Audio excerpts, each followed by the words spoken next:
Welcome to the Northwest Sports Fanatics YouTube channel. I am your host, Orion. I got a great show for you here today between the Seattle Mariners and the Baltimore Orioles. First pitch is going to be here in roughly 5 minutes, so let's cue up the music, take a look at the thumb, and let's get into the starting lineups. Happy Thursday, everyone.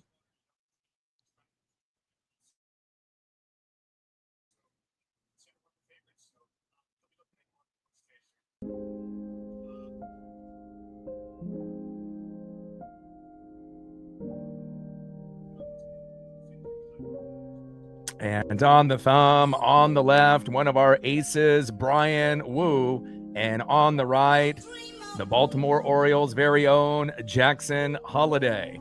Now let's get into the starting lineups here first for the visiting Seattle Mariners. Leading off for the Mariners at second base, Cole Clutch Young. Batting second, playing center field, it's J-Rod Julio Rodriguez. Batting third, playing first base, it's Nails Josh Naylor. Batting cleanup, batting fourth, left fielder Randy Arozarena. Batting fifth, playing right field, Luke Raley. Batting sixth, DHing today for Seattle, the Italian stallion, Dominic Canzone. Batting seventh, playing third base, Miles Mastrobuoni. Batting eighth, catching today for the Mariners, Johnny Pereda. And batting ninth, playing shortstop, welcome back to the team, Colt Emerson. And on the mound for the Mariners with a 5-4 record, ERA of 3.74, it is Brian Wu. And now let's get into the starting lineups for the home Baltimore Orioles. Leading off for the Orioles in left field, Taylor Ward. Batting second, playing shortstop for the O's, Gunnar Henderson. Batting third, DHing today for Baltimore, Adley Rushman. Batting cleanup, batting fourth, first baseman, the polar bear, Pete Alonso. Batting fifth, catching today for the O's, Samuel Masayo. Batting sixth, playing right field, Leody Taveras. Batting seventh, playing center field, Colton Cowser. Batting eighth, playing third base, Kobe Mayo. And batting ninth, playing second base, Jackson Holliday. And on the mound for the Orioles with a 3-7 record, ERA of 3.89, it is Kyle Bradish. Trident's up. Let's go, M's. We're going to be shooting for 100 likes, 100 on that dono train. And 5 to 15 subs. Let's get it, baby. 50th anniversary for the Seattle Mariners. 40-plus years on the radio. Rick Riz, the icon and legend, is retiring after this season. So every single game this year on stream, we will dedicate to this icon and legend, Rick Riz.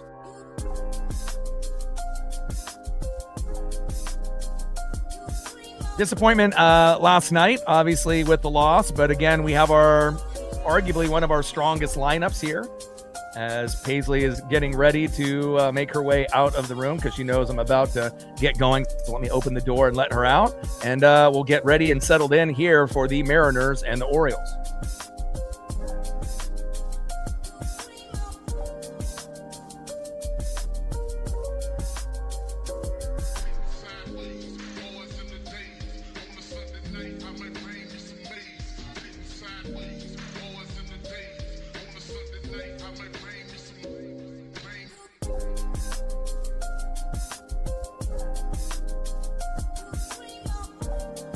All right, let her out. Got her all settled in.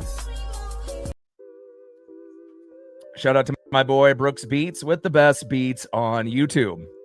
And again, the games have gone in multiple, different ways. Game 1, we ended up winning 6-3. Game 2, we won 6-5 in an emotional comeback, or pretty much, kind of went back and forth, but we won in 10, 6-5. And then we got slaughtered yesterday, 7-2. But again, George Kirby, even though he was pretty clean until late, in his start, got 10 Ks. But, when you end up bringing up a AAA guy from the pen and he gives up a grand salami, that's all she wrote. We lost 7-2. So we're looking to be able to win 3 out of 4. And then we got the Washington Nationals next with James Woods. So again, records kind of go out the window when you go on the road. But again, the Mariners are still one of the hottest teams in baseball. Since May 25th, we have an 11-4 record, which is top 2. And hopefully we can end up getting a dub here today.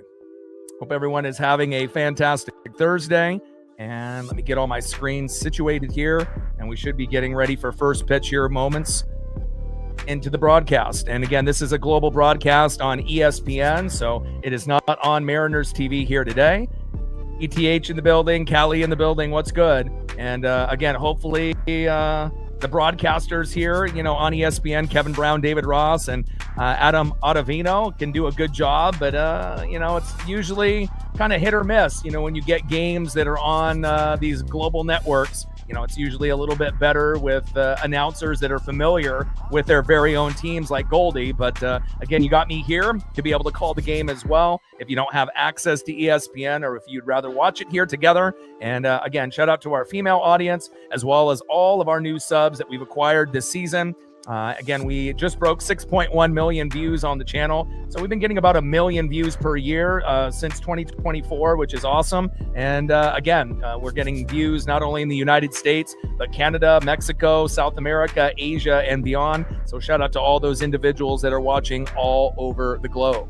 Brian Wu versus Kyle Bradish. First pitch is incoming here in just a few minutes. Jimbo in the building. What's good? Tri-Cities in the building. Let's get it. And again, the heat wave is going to be coming here to the Pacific Northwest in Oregon and Washington in a couple days. And we'll see how it goes. Friday, Saturday, Sunday, and, going into Monday, Tuesday, there's going to be some, high 80s and 90 to 100 degree temperatures. So we all have to try to do our best to be able to manage. Usually we don't have temperatures this hot until we usually get into July. So I know the ACs are going to be busted out a little bit early. I will have to wake up a little bit earlier to get a few walks in with the pup. But again, I'm definitely looking forward to the sunshine as long as it doesn't, last just a few days. Obviously, we like to have it a little bit cooler, around that 60 to 70 degree temperature range. And hopefully we will be able to heat up like the weather here in the Pacific Northwest with the bats. And again, we got Colt Emerson back in the lineup. He's had back spasms and has been out for the last couple games. So definitely a strong lineup with Young, Rodriguez, Naylor, Arosarena, Rayleigh, Canzone, and then Masterboni, Pareda, and Emerson. And, I was a little skeptical on bringing Masterboni up for Bliss because if we didn't have Ryan Bliss in those first couple games, we wouldn't have won. But just the simple fact that Masterboni can play multiple positions, Bliss not as much. And they're going to give him a chance to play third base. We'll see how that goes. And as far as injury updates, Brandon Donovan still a few weeks away from his rehab assignment, coming back to the team. JP Crawford and Cal Raleigh still around June 16th. JP Crawford obviously still waiting, some of the extensive results on the CT scan, getting hit by Framber Valdez, the former Astro pitcher now on the Tigers. And obviously with Cal Raleigh, in the farm system, last game that he ended up playing, he ended up getting 2 home runs, a 2-run jack, and a grand salami, 6 RBI game. And we could definitely use that in Seattle, even though Pareda and Garver have done a pretty good job to keep us, to stay afloat. But again, getting Cal Raleigh back in the lineup would be huge for the Seattle Mariners. All right, Mariners and Orioles just about to get started here on a global broadcast on ESPN.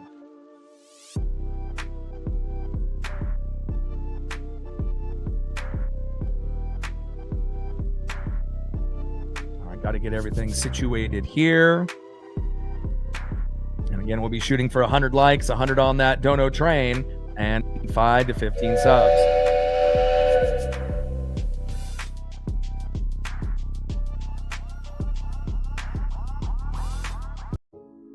Shout out to my boy Brooks Beats with the best beats on YouTube.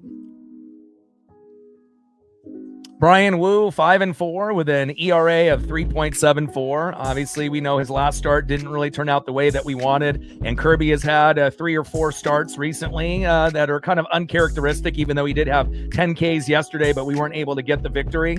Wu normally doesn't have any more than 2 bad starts and usually turns it around. And again, we are happy that Emerson Hancock and Bryce Miller have been electric. Now we just need Wu and Kirby to match, those two. And obviously Logan Gilbert and Luis Castillo have started to turn it around slightly, but again, slowly but surely. And Andres Munoz, the last time that we saw him on the mound, he ended up getting a save and not blowing one. So everyone is starting to kind of get back on track. But now, with the starters, having issues earlier on, now everyone is starting to get kind of back on track, except for George Kirby. And I know he will at some point as we move forward to the All-Star break. But now the bullpen, is starting to get a little roughed up. We got injuries, obviously, to a few key contributors like Cooper Criswell and Matt Brash. Both will be out for a few weeks. So that we're going to have to heavily rely on Edward Bizardo, Gabe Spire, Jose Ferrer, and a few others. And those few others, some of those guys will be AAA guys. And obviously we know with Domingo last night, he got cut. So obviously giving up a grand salami ain't going to cut it. And again, we ended up bringing up a new addition, from AAA. And, at some point with these AAA guys in the bullpen, something's got to stick. And then at some point, Cade Anderson, he's in AA right now, but he's the best AA player in baseball. We obviously have, dreams and goals to get him to be a starter, even though that probably won't be until next year or the year after. You can always have him start off in the pen, and realistically, he'll be on the team, you would think, after the All-Star break or in the playoffs. But with all these injuries that we are having, I know they want to kind of guide him along slowly but surely, and then go from AA to AAA and then get called up. But if all these injuries keep piling up, at some point they may have to consider, calling Cade up. And I know, dominating AA is not the same thing as dominating AAA. And then AA, AAA, going to the big leagues is a whole nother story. But Cade is a special prospect, top 3 pick, should have been the number 1 pick in the draft last season. And again, just coming off a natty at LSU. So it would be really nice to be able to have a lefty that we can count on. Not to say that Jose Ferrer and Gabe Spire aren't reliable most of the time, but Cade is going to be one of those guys. He kind of reminds me of the left-handed version of Brian Wu. When we first brought him up, he started off in the 5, and now he's crept up to the 3. But again, he should have been probably the opening day starter as the 1. And if you go back to last season, he was the best pitcher on the team for the Mariners last year. Unfortunately, he got hurt at the end of the year, and that's really what cost us at a chance of going to the World Series by not having Wu pitch 3 times in a 7-game series against the Blue Jays and maybe even the Dodgers. And again, we just need to be able to keep our guys healthy. Probably the most injuries that this team has had collectively in the last 10 to 15 years, but luckily we have the talent, and we still feel that we are one of the best teams in the American League. Yes, the Yankees are playing well, but Judge has the rib injury. Obviously, the Rays have been going on a hot streak and then kind of hit a wall, and now we're trying to get it going again. Obviously, the White Sox have dramatically improved, as well as the Guardians, and we still feel we are the best team in the American League West, even though that the Athletics and Rangers are going to give us a run for our money. All right, first pitch is going to be here in just a moment, and they are getting everyone settled in. Now they got an interview here with Julio Rodriguez, and anytime you end up having a global broadcast and you're on one of these bigger networks, they usually try to push out the start time about 10-15 minutes, and we should be getting on first pitch here in just a moment. Hawks in the building. What's good? Trident's up. Let's go M's. Freedom in the building. What's good? Power Code in the building. Let's get it. John in the building. Eric in the building. Lauren in the building. Julie in the building. Daniel in the building. And again, shout out to our female viewership that's gone through the roof within the last 2 years. And again, everyone watching in the United States, Canada, Mexico, South America, Asia, and beyond. Cole Young, Julio Rodriguez, Josh Naylor, Randy Arosarena, Luke Rayleigh, Dominic Canzone, Miles Mastroboni, Johnny Pareda, and welcome back to the lineup, Colt Emerson. And again, hard to win games without Colt.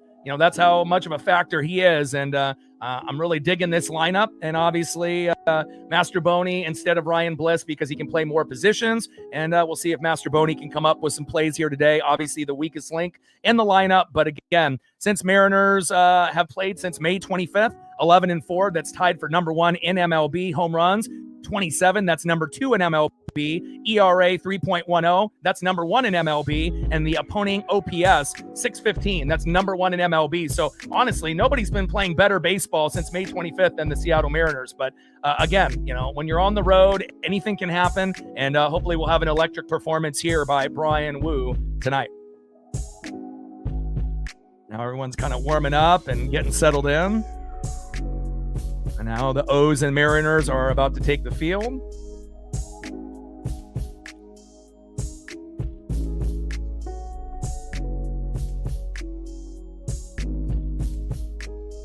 Kyle Bradish on the mound.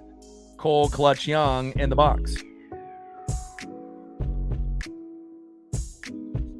3-7 record for Kyle Bradish with an ERA of 3.89. Luckily, he is a righty, so we get our strong lefty lineup in, but that doesn't necessarily guarantee that we get to 5 runs, 7 to 10 hits, but hopefully we will. And starting it off for the Mariners at second base will be Cole Clutch Young. Batting second, it's J-Rod, Julio Rodriguez. And batting third, first baseman, it's Nails, Josh Naylor.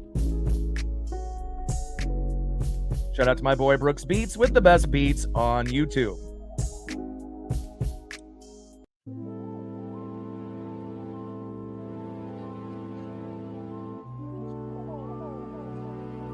(32-37), 20-17 at home for the Baltimore Orioles, 36-33, 17-17 on the road for Seattle. And again, as far as the Vegas line, to make it to the World Series, there's 5 teams that they're really banking on at the moment: the Dodgers, the Braves, the Brewers in the National League, and the Yankees and the Mariners. Not to say that there's other teams that can't make it or get on a hot run like the Rays, or whether that ends up being the Guardians or the White Sox and a few of these others that have been playing a little bit better as of late. But again, we like our chances and we respect everybody. We understand how hard it is to be able to get to that point, deeper in the season, and we're just getting closer to that halfway point. And hopefully we'll be able to keep the ball rolling, so to speak, that we have since May 25th.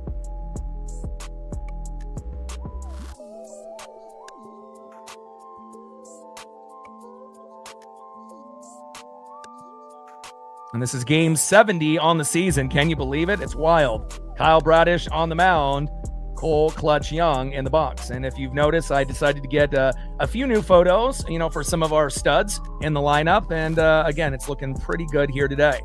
All right, first pitch from Bradish to Young. Takes a strike looking right down the middle. 4-seam fastball, 95 miles an hour, 0-1 count.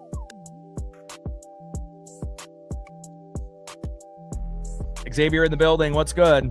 248 average, 4 homers, 31 ribbies for Cole Clutch Young.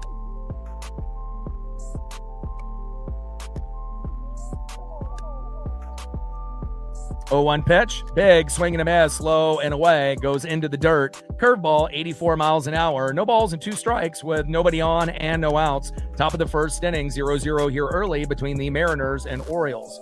And it is a global broadcast on ESPN. It is not on Mariners TV. So if you are wondering where it is, that's where it is. 0-2 pitch, back, and gone. There we go. That's what I'm talking about. A line drive home run by Cole Clutch Young in the first row as it goes back into the field, but it is gone. 1-0 Seattle. Let's go.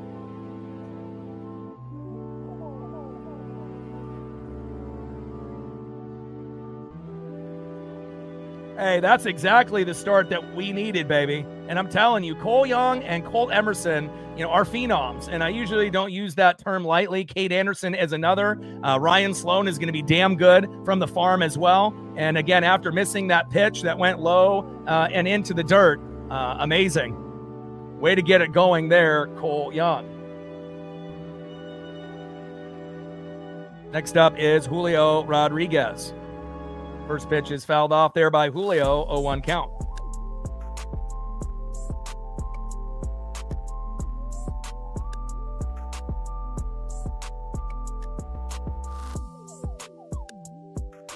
Oh, 1 pitch, fouled off again there by Rodriguez.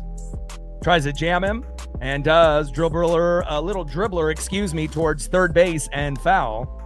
Sinker, 96 miles an hour. No balls and 2 strikes with nobody on and no outs. Top of the first inning, 1-0 Seattle. Cole Young leading off. And again, we did kind of, consider that, hey, Young is good enough to play anywhere. And when JP got hurt, they have been experimenting with him at first base. And there we go, 1-0 Seattle. 0-2 pitch, fouled off into right field. 4-seam fastball, 96 miles an hour there by Bradish. No balls and 2 strikes with nobody on and no outs. Top of the first inning, 1-0 Seattle. And obviously when we homer early, we homer often, and we are the most home run dependent team in baseball, 52%. So again, in a lot of games where we don't homer, we typically lose, but we can still find ways, to get RBIs and win. But 1 home run usually leads to 2 leads to 3, and 3 sometimes leads to 4. Let's go. Trident's up. Let's go M's. 0-2 pitch, low and away with a curveball. 1 ball and 2 strikes to Julio Rodriguez. Trident's up. Let's go M's. That pitch goes into the dirt and flies into the backstop. 1-2 pitch. And Julio Rodriguez with a single to center. Here we go, baby. Nice job there by Julio Rodriguez. Liking the new photo as well. And let's see if we can keep this rally going with no outs and see if we can get 2, 3, 4 runs here in the first inning. Next up, it's Nails, first baseman Josh Naylor. On deck is Randy Arozarena. And again, how many All-Stars are we going to have, at the All-Star game this year? Probably 3 or 4. And again, Randy has been the most consistent hitter from the beginning of the season until now. Definitely is worthy of an All-Star bid, but, we'll see what the fans, think, as well as the, managers and all the individuals that have access to a vote. But again, you would assume Randy and Julio are in, but who else besides those 2? That'll be determined, obviously, in the next few weeks. First pitch to Josh Naylor from Bradish, takes a strike looking low and at the knees, 0-1 count. 0-1 pitch, fouled off, high and away, sinker 95 miles an hour. No balls and 2 strikes to Josh Naylor. Trident's up. Let's go M's.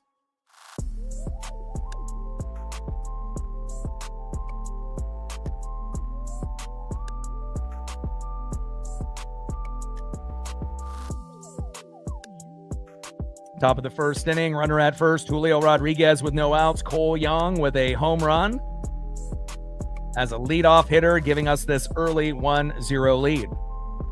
We got to pour it on early and often. Let's go Nails. Trident's up. Let's go M's. 0-2 pitch, low and away with a sinker by Bradish, 99 miles an hour, almost hitting triple digits. 1 ball and 2 strikes from Bradish to Naylor.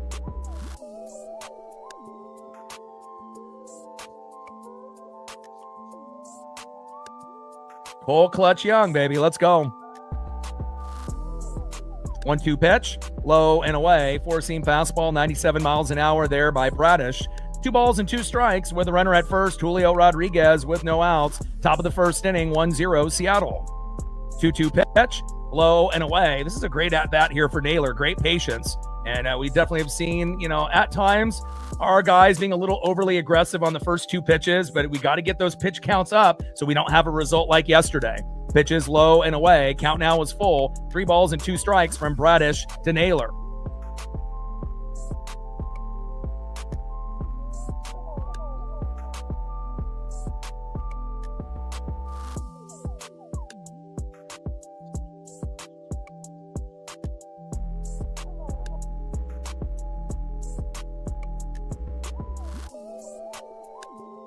Let's go, Naylor.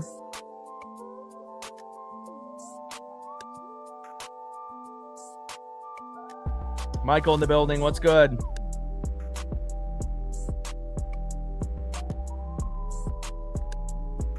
Three-two pitch, and Naylor grounds out into the double play. Throw to first, and got him. Unfortunate when you get those little slow dribblers up the middle, but great defense there by the O's, and Naylor can't get to first in time. Hustle, Naylor.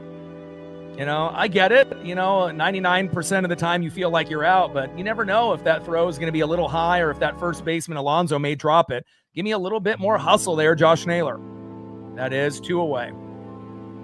Next up is Randy Arozarena. First pitch, takes a strike looking high and away, 0-1 count.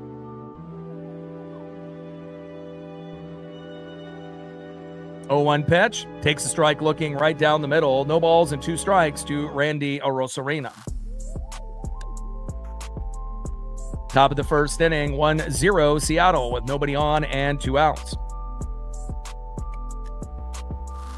0-2 pitch, fouled off, high and away. No balls and 2 strikes to Randy Arozarena. Trident's up. Let's go, M's. Let's go, Randy. See if we can get one more run in this inning if possible. Top of the first inning, 1-0 Mariners. Cole Young, homer to right center in a line drive, 364 feet. Just went into the front row and actually went back into the field. But again, we'll take any home run that we can get as long as it goes in the front row in the outfield. 0-2 pitch. Low and away. Curveball, 87 miles an hour, missing there by Bradish. 1 ball and 2 strikes with nobody on and 2 outs. Top of the first inning, 1-0 Seattle. 1-2 pitch, low and away. Slider missing, 90 miles an hour there by Bradish. 2 balls and 2 strikes with nobody on and 2 outs. Top of the first inning, 1-0 Mariners.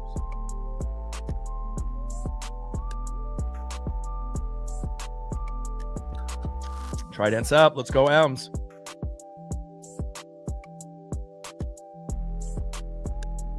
Big swing and a miss, and down goes Randy Arozarena, and that is out number 3. Good start there for the Mariners with Cole Clutch Young with that big home run. Let's go to the bottom of the first inning and see who's up next here for the Baltimore Orioles.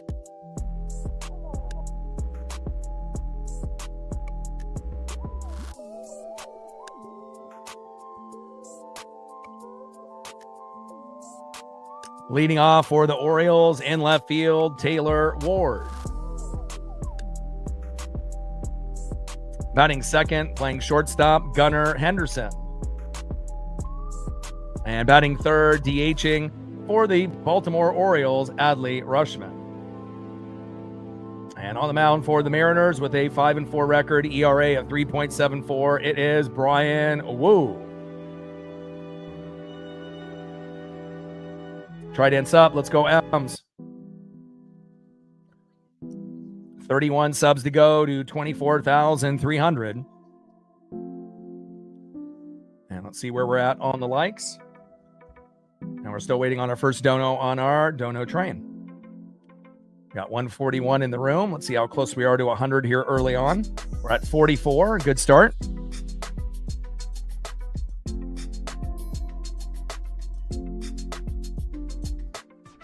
$56 more to get to 100.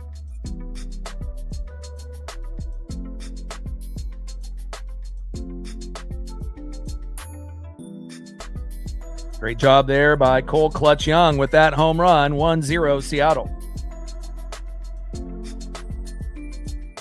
50th anniversary for the Seattle Mariners, 40 plus years on the radio for this icon and legend. And we dedicate every stream this season to the legend and icon, Rick Riz. Trident's up. Let's go, M's.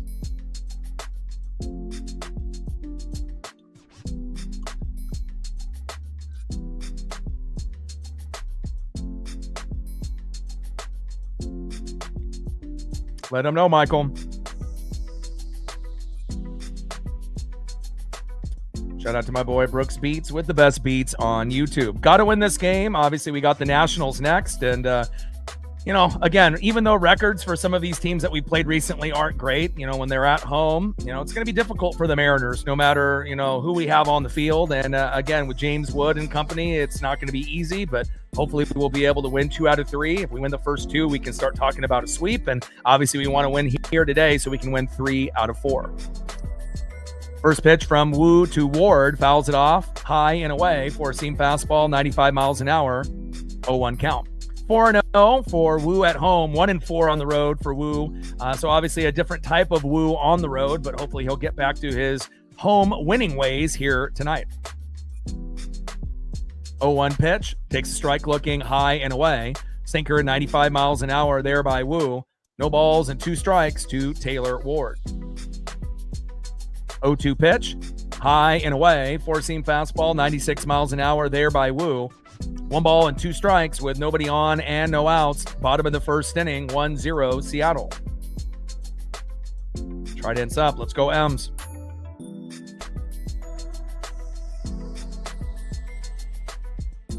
One-two pitch. Fouled off, high and inside. Sweeper, 83 miles an hour. 1 ball and 2 strikes with nobody on and no outs. Bottom of the first inning, 1-0 Mariners.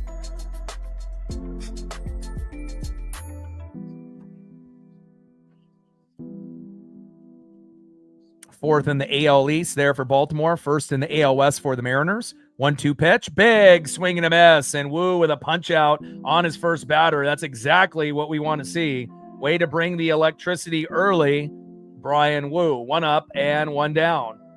There we go, baby. That's the Wu that we want. And hopefully we'll be able to get 7 to 10 Ks here today for our ace, Brian Wu. Next up for the Orioles, shortstop Gunnar Henderson. On deck is Adley Rutschman. First pitch from Wu to Henderson. High and inside with a 4-seam fastball, 98 miles an hour, 1-0 count. Go M's. You know it, baby. Wu on the mound. Gunnar Henderson in the box. 1-0 pitch. And Henderson flies out to left to Randy Arozarena, and that is 2 away. Nice job there by Randy. Next up in the 3-hole, DHing today, coming off an injury. Didn't play in the first 2 games against the Mariners, Adley Rutschman.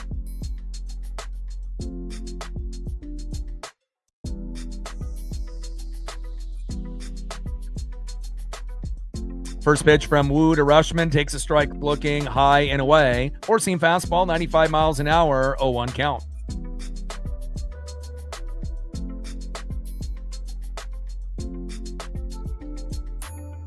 Oh, 1 pitch, big swing and a miss. No balls and 2 strikes from Wu to Rutschman. And if he would have played in those first couple games, who knows if we win or not. Obviously a very good player, in his high school days and obviously at Oregon State. And then obviously now here with the Baltimore Orioles. Bottom of the first inning, 1-0 Seattle with a Cole Clutch Young homer to start off the game. 0-2 pitch, low and at the knees, 4-seam fastball, 96 miles an hour there from Brian Wu. 1 ball and 2 strikes to Adley Rutschman. 267 batting average, 8 home runs from Rutschman, but has had some injuries this season. Anytime you end up having a hammy, hamstring injuries, those are usually hard to come back from. 1-2 pitch, low and at the knees. Sinker, 97 miles an hour, missing by Wu. 2 balls and 2 strikes to Adley Rutschman. 2-2 pitch, big swing and a miss, and another punch out there for Brian Wu. Let's go. That's what I'm talking about. And that's going to be the end of the first inning. 1-0 Mariners. Great job there for our guy, Brian Wu.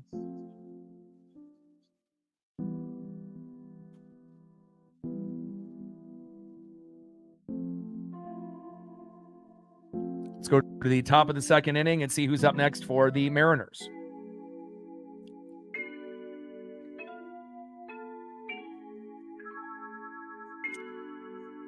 Next up for the Mariners in the 5-hole, right fielder Luke Raley. See if we can get a nuke out of Luke. Batting second in the 6-hole, DHing the Italian stallion Dominic Canzone. And batting third in the 7-hole, getting called up from the 60-day injured list. Third baseman today, can play multiple positions, Miles Mastrobuoni. Trident's up. Let's go M. Shout out to my boy Brooks Beats with the best beats on YouTube. 31 subs to go to 24,300. And let's see where we're at on the likes here early on as we go to the second inning.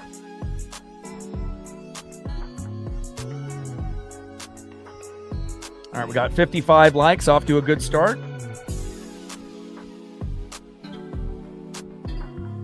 $45 to 100. Brandon in the building. What's good? Can you believe it? We're on game number 70 already out of 162 games. I love the baseball season because it gives me, a chance to work hard every single day. And obviously it transitions into college football and the NFL. And again, this Mariner team is very dangerous. We've had a lot of ups and downs and a lot of injuries. But even with that being said, I think that we do have a very good chance to represent the American League in the World Series for the very first time in our franchise history this year. Go to the top of the second inning, 1-0 Mariners. And if you're just tuning in, Cole Clutch Young homering to right center on a line drive home run into the front row. I mean, again, some home runs are going to be, 420 feet plus, and they're going to be double-decker, triple-decker home runs. But sometimes, you're just going to get that line drive home run that just barely goes over the wall or goes into the front row. And honestly, as any baseball fan knows, a homer is a homer as long as you get it. And as long as it goes over the wall, we'll take it. First pitch from Bradish to Raley, high and inside, four-seam fastball, 93 miles an hour, 1-0 count. Parker in the building, what's good? Mike in the building, what's good? Trident's up, let's go M's.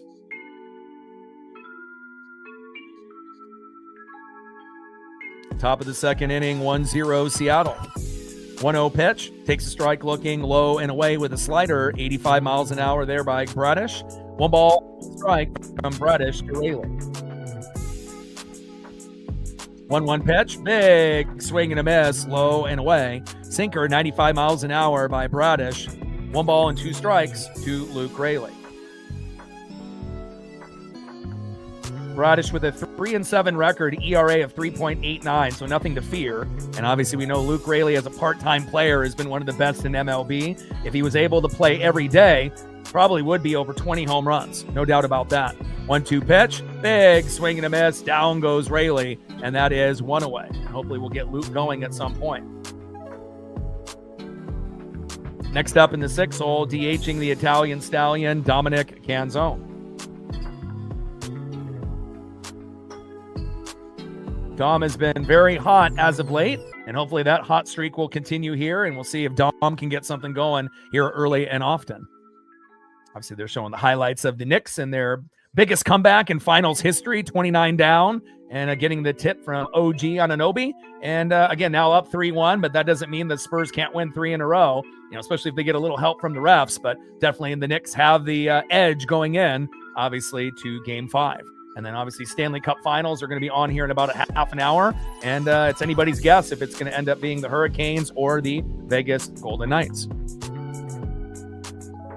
1-0 pitch, fouled off, high and away. Sinker, 95 miles an hour, 1 ball and 1 strike from Bradish to Canzone. And it feels like this is one of the first times where the NBA Finals and the NHL Stanley Cup have been pretty even. The Spurs have lost a lot of those games, not necessarily the Knicks have won them, but a lot of mistakes. And again, sometimes you get that even out of phenom players like Victor Wembanyama. Bradish on the mound, Dominic Canzone in the box. 1-1 pitch, high and away. 2 balls and 1 strike from Bradish to Canzone. But even if you're not really into the NBA or the NHL, this year, it's been exciting. All the games have been relatively close in the Stanley Cup as well as the finals, even though there has been some big leads. But again, the Spurs haven't been able to hang on to those big leads and have paid the price. 2-1 pitch, high and away. Curveball, 85 miles an hour there by Bradish. We would love a meltdown early if we can get it. 3 balls and 1 strike with nobody on and 1 out. Top of the second inning, 1-0 Seattle with a global broadcast here on ESPN. 3-1 pitch, big swing and a miss, high and inside. Count now is full. 3 balls and 2 strikes to the Italian stallion, Dominic Canzone. Yeah, I mean, he should have not went for the layup, Fox. He should have just, went underneath the hoop and, went to the foul line and made a couple free throws, or at least tried to, and kind of went that way. But they should have never even been in a position to blame Fox. There was a lot of things that went wrong. I mean, if you're up 29 points, you should be able to win. But, it shows. Momentum is a motherfucker. Uncle Mo goes both ways. When it rains, it pours. When things are going bad and when things are going great, special things happen. Big swing and a miss there for Dom, and that is 2 away. Next up is Miles Mastrobuoni. Colt Emerson is back in the lineup, missing 2 games with back spasms, thankfully. And anytime you miss 2 or 3 games with an injury, it hurts, especially with a player like that. But again, he is back in the lineup in the 9-hole here tonight. First pitch to Miles Mastrobuoni. Takes a strike looking right down the middle with a curveball. 84 miles an hour, 0-1 count.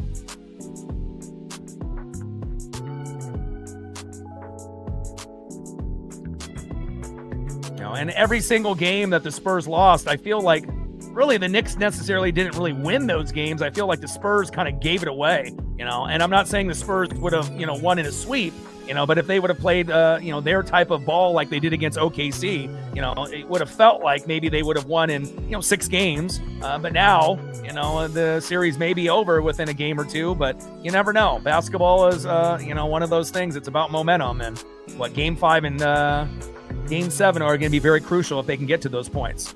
1-1 pitch. Takes a strike looking low and away with a sinker, 96 miles an hour. 1 ball and 2 strikes to Miles Mastrobuoni.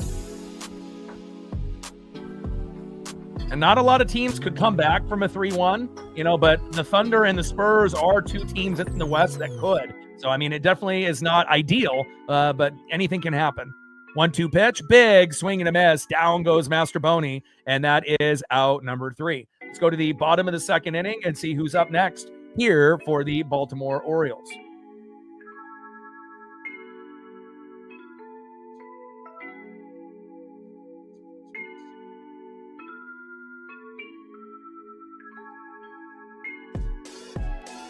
Next up in the 4-hole, first baseman Pete Alonso. Batting second into the 5-hole, catcher Samuel Basayo. And batting third in the 6-hole, right fielder Leody Taveras.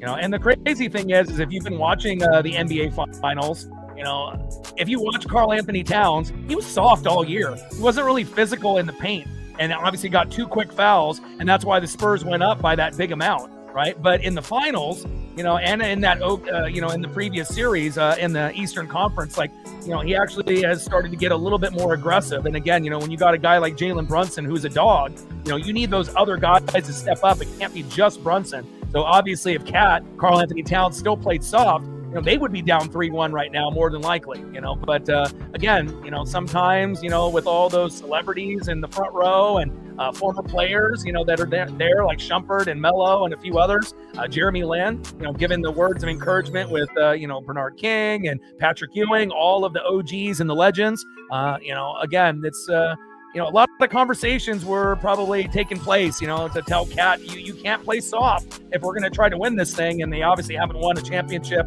since the 70s. They haven't even been to the final since the late 90s, but they are 1 game away from being champions. And it's kind of weird to think and weird to say New York Knicks, NBA champions. I don't think anyone had that on their bingo card, but momentum in sports is a big thing. And again, even though the Spurs have given away a lot of those games, you got to give Brunson and company the credit. All right, let's go to the bottom of the 2nd inning. 1-0 Seattle.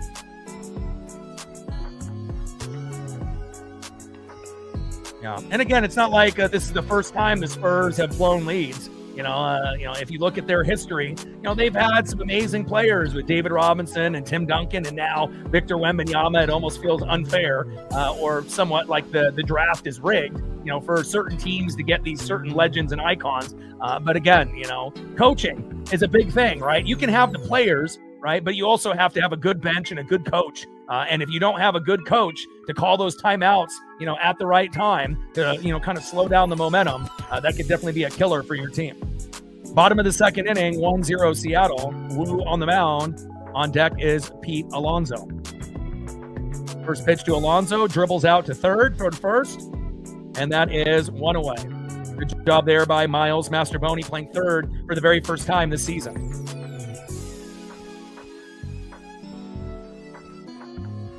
Down goes Alonso after hitting a homer yesterday. We can't have that today. That is 1 up and 1 down. Batting second in the 5-hole, catching Samuel Basayo. On deck is Leody Taveras. And on the mound is one of our aces. 5-4 record, ERA of 3.74, which is not really up to his standard yet, but he'll get there. My favorite pitcher on the staff, Brian Wu. Even though Bryce Miller and Emerson Hancock have been great, Wu was a little roughed up in his last start. Kirby's been bad in his last 3 or 4. And normally Wu and Kirby are top 3 on the team. And obviously Gilbert and Castillo have not been great this year, but have been getting better recently. 1-0 pitch, low and at the knees, 4-seam fastball, 95 miles an hour to Basayo. 2 balls and no strikes from Wu to Basayo. Bottom of the second, 1-0 Mariners. Trident's up. Let's go M's.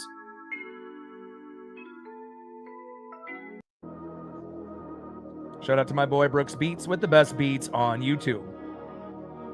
Yeah, and you got to think, with the refs, as well as, the game of the NBA and any sport that goes 7 games like baseball, hockey. Oh, diving attempt in foul territory. Couldn't get there. Great attempt by Mastroboni. Luckily, he didn't injure himself, and that ends up being a foul ball.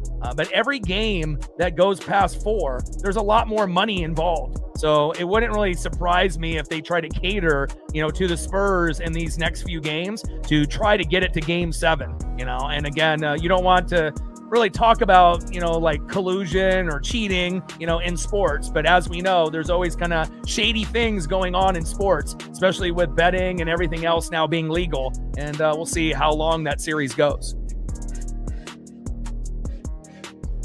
Basayo calls time. 2-1 pitch, fouled off right down the middle with a 4-seam fastball, 96 miles an hour. 2 balls and 2 strikes from Wu to Basayo.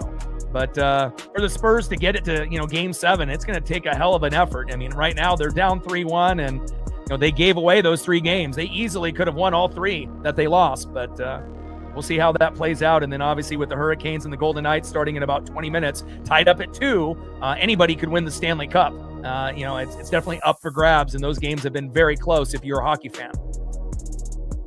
2-2 pitch, fouled off, low and away. 2 balls and 2 strikes from Wu to Basayo.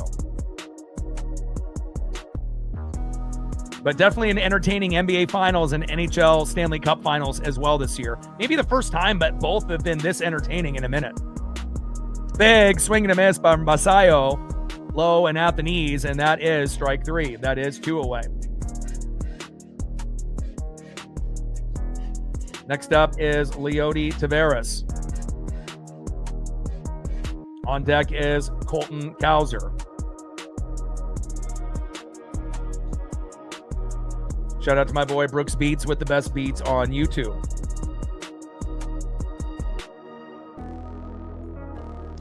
First pitch from Wu to Taveras, high and away, 4-seam fastball, 97 miles an hour, 1-0 count. We got to win this game. 11-4 record in the last 15 games, and we got the Washington Nationals in DC next with James Wood, one of my favorite players that's not on the Mariners. What a stud, and again, we'll see how we compete against Wood and company, and hopefully we'll be able to win 2 out of 3, or, if we're really lucky, potentially sweep them if we're lucky enough. Got to win the first 2 games to do that, though. 1-0 pitch, takes a strike looking right down the middle. 1 ball and 1 strike from Wu to Taveras.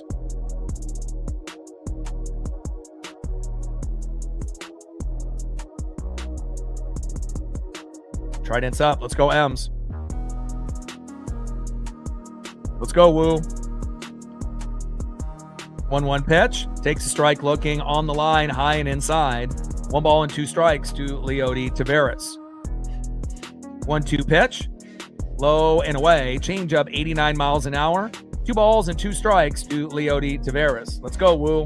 We need a good outing, a good solid 6-7 innings, and we need to hit 5 runs, 7 to 10 hits, and multiple homers. We got 1 so far with Cole Young, and hopefully we'll be able to get a few more. 2-2 pitch, popped up into center. Julio is there in the no-fly zone, and that is out number 3.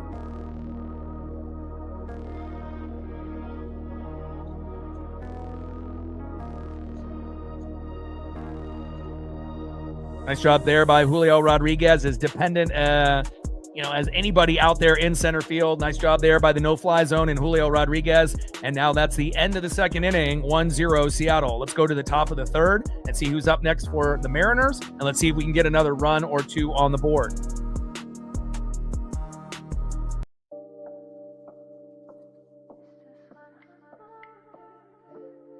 Next up for the Mariners and the 8-hole catching today, Johnny Pareda, who's been hitting at a pretty good rate, considering he was the third string catcher, now has been promoted to number 2. And again, Cal Raleigh should be back on the team here pretty soon. But again, nice to be able to have someone you can count on. And Pareda and even Garver has been getting slightly better recently. Batting second in the 9-hole, welcome back. Missing a few games to back spasms, shortstop Colt Emerson. We love you, and hopefully he'll be able to get a hit in his first at-bat. And batting third, the MVP so far, 1 for 1 with a run and an RBI. Solo dinger, Cole Clutch Young. Trident's up. Let's go, M's. 31 subs to go to 24,300. Still looking for our first dono on our dono train. And let's see how close we are to 100 likes with almost 200 in the room. We are at 76. We're almost there. Good start.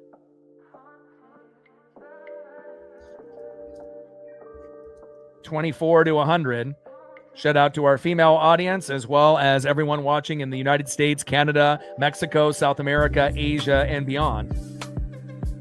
Yeah, I watched a little bit of that Mexico matchup. I know they scored the first goal in the World Cup, and it'll be definitely interesting to see how it pans out for Team USA as well as a few of these other teams. They have Paraguay to start off, so it's always exciting. Even if you're not into soccer, it's like one of those events where you don't even have to know all the rules or the names of the players to get excited about something like the World Cup that happens every 4 years, and it's definitely going to be up for grabs. Definitely excited to see Ronaldo and Pulisic see what they can do for their respective squads. All right, top of the third inning, 1-0 Seattle with nobody on and no outs. Johnny Pareda stepping up to the box with Bradish on the mound. First pitch from Bradish to Pareda takes a strike looking high and away. Sinker 93 miles an hour, 0-1 count.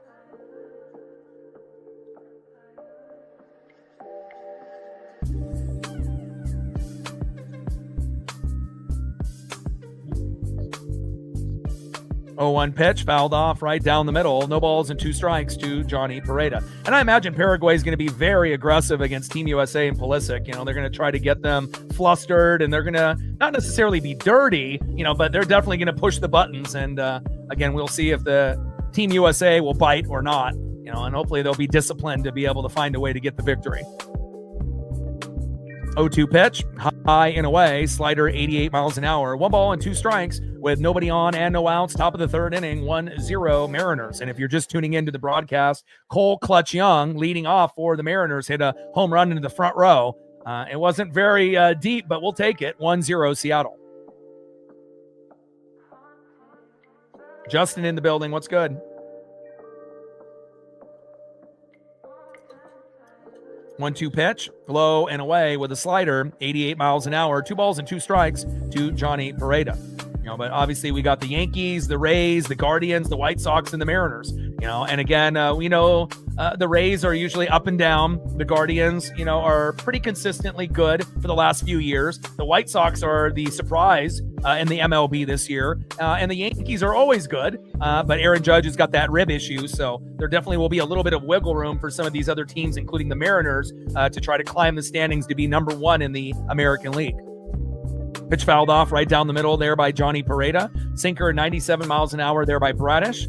2 balls and 2 strikes with nobody on and no outs. Top of the third inning, 1-0 Mariners on a global broadcast here on ESPN.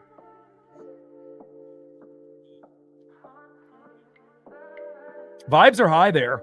It definitely would be a fun experience, Especially if you don't have a ticket to go in, the bars out there are going to be definitely packed. No doubt about that. Not just any bar, but all of them. Pacific Northwest and Oregon and Washington, we got great sport cities, that truly love the game and any sport for that matter. And Pareda grounds out to third on a 3-2 pitch. And that is 1 away.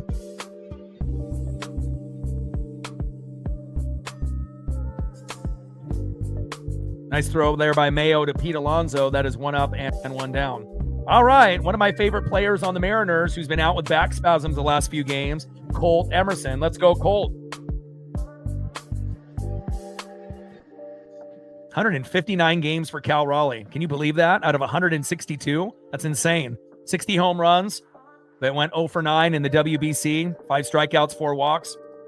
Only played 41 games this season, only had 7 home runs and got hurt multiple times. And we could really use a healthy Cal Raleigh whenever he does come back with, could be within a week or so. And again, Cal probably will get to about 20 home runs, 20 to 25, probably, unless he ends up getting hurt again. But if he's healthy for the rest of the year, it'll definitely give us an emotional lift. And we're still waiting on Brendan Donovan. Still no timetable for him.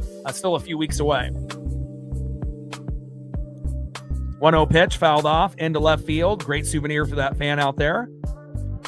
1 ball and 1 strike to Colt Emerson. 1-1 pitch, low and away. Sinker, 97 miles an hour there by Bradish. 2 balls and 1 strike with nobody on and 1 out. Top of the 3rd inning, 1-0 Mariners.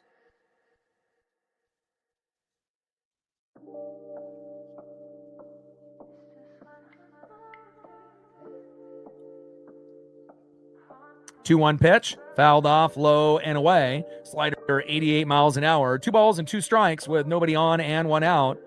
Top of the 3rd inning, 1-0 Seattle. Come on, Colt.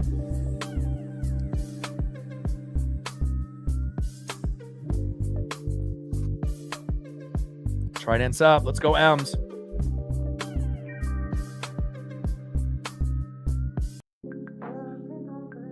Two-two pitch and take strike 3 looking, and that is 2 away. Hopefully he'll be able to get a hit at some point in the game. Down goes Colt Emerson in his first game back from back spasms. Takes a pitch on the corner, low and at the knees, and that is 2 down. Next up for the Mariners, leadoff hitter who hit a home run to start it off for the Mariners, Cole Clutch Young.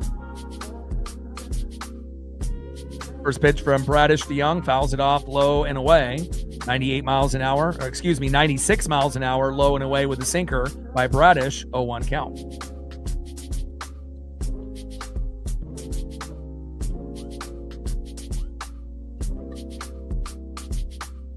Little dribbler towards first, fouled off there by Young. Let's go, Cole. 0-1 pitch, low and at the knees with a slider, 89 miles an hour. 1 ball and 1 strike from Bradish to Young.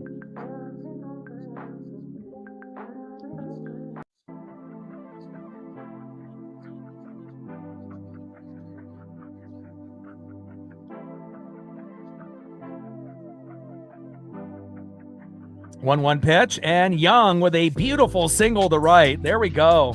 Nice to be able to see somebody is getting it going here for the Mariners early. Nice job by Young. 2 for 2 with a home run and a single. Love me some Cole Young. They don't call you Clutch for nothing. Next up with 2 outs and a runner at first, Young, is J-Rod Julio Rodriguez. Really like this new photo. On deck is Nails, Josh Naylor. Another new one there as well.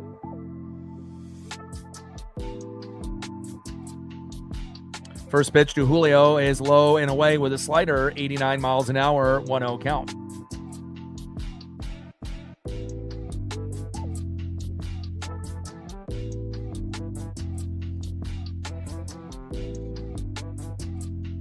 One-0 pitch, low and at the knees with a sinker, 96 miles an hour, 2 balls and no strikes to Julio Rodriguez. Shout out to my boy Brooks Beats with the best beats on YouTube. Top of the 3rd, 1-0 Mariners. Let's go, J-Rod. We got 1 home run so far here from Cole Young. Would be nice to add on another, especially since we're the most home run dependent team in baseball.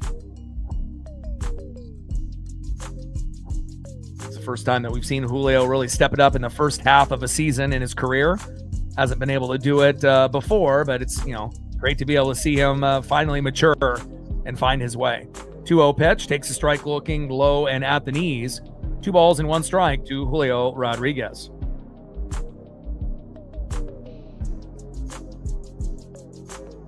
Two-one pitch, big swing and a miss, low and away. Slider, 88 miles an hour there by Kyle Bradish. 2 balls and 2 strikes to Julio Rodriguez. Kyle Bradish on the mound. Julio Rodriguez in the box.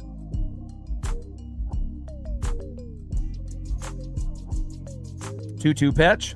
High and away. Good patience there by Julio. If that was last year, that probably would have been strike 3.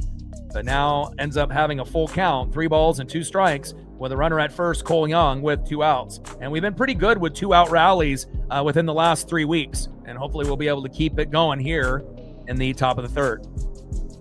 Let's go, J-Rod. Let's go, Julio.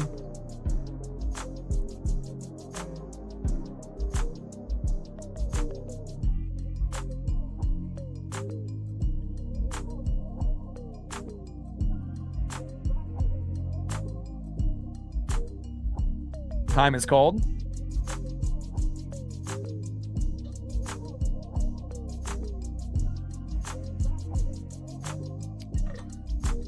Come on, Julio.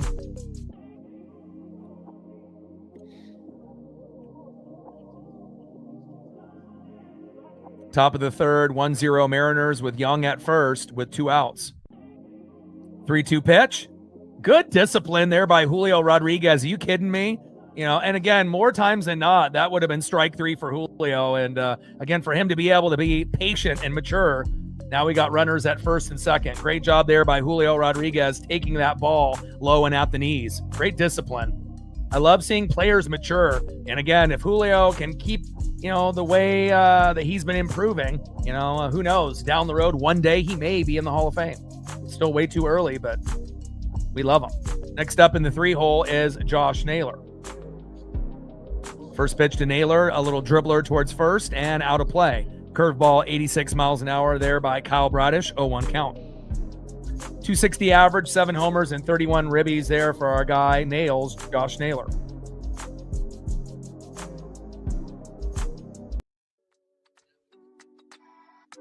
Oh-1 pitch and out at second. And we couldn't keep the rally going there. Little dribbler up the middle.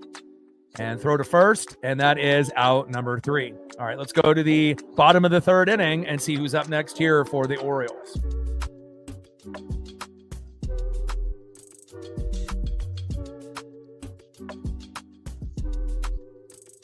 Next up for the Orioles in the bottom of the 3rd in the 7-hole center fielder Colton Cowser.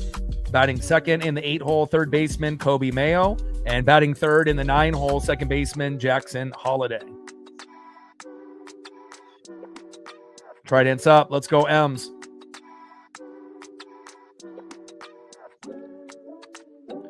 $31 subs to go to 24,300. Still looking for our first dono on our dono train. And let's see where we're at. We got 232 in the room. We should be getting close to 100 likes. We are at 89. We're almost there.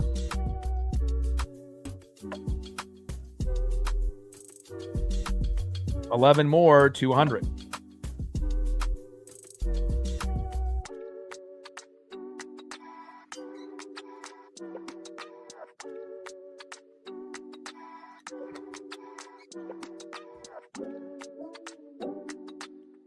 Let's look at the pitching stats here early on. All right, so Bradish, 3 innings pitched, 3 hits, 1 earned run, 1 walk, 5 Ks, 57 pitches, 36 strikes with a 3.86 ERA. Came into the game with a 3-7 record, ERA of 3.89. So nothing really to fear. And he's a righty, so we should be able to, get our best lefty bats out there to do their thing. But again, a little bit of a struggle here early on. Besides Cole Young, who's been hot. And Brian Wu, 2 innings pitched, no hits, no earned runs, no walks, 3 Ks, 24 pitches, 16 strikes, 3.65 ERA. So 24 pitches for Wu to 57 for Bradish.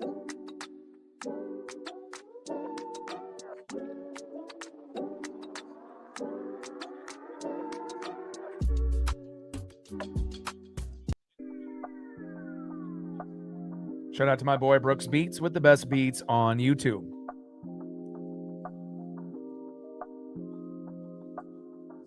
First pitch from Wu to Cowser, fouls it off high and away. 4-seam fastball, 95 miles an hour, 0-1 count. Bottom of the 3rd inning, 1-0 Mariners with a Cole Young solo dinger to start off the game.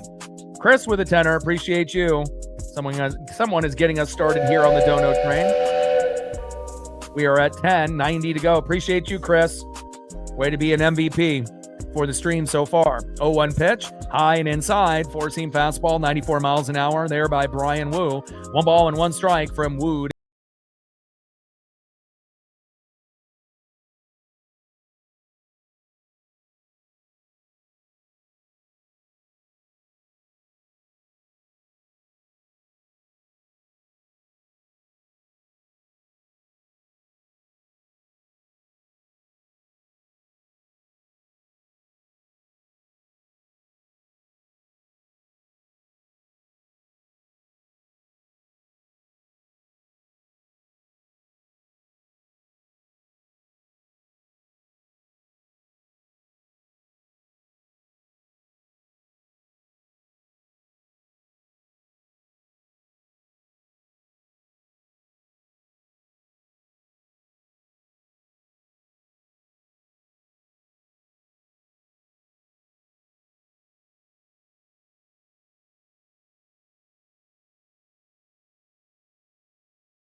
And you got to understand, when you throw hard, sometimes guys are going to hit it on the sweet spot, and that's what's going to happen. It's not like Wu is pitching 70 miles an hour out there.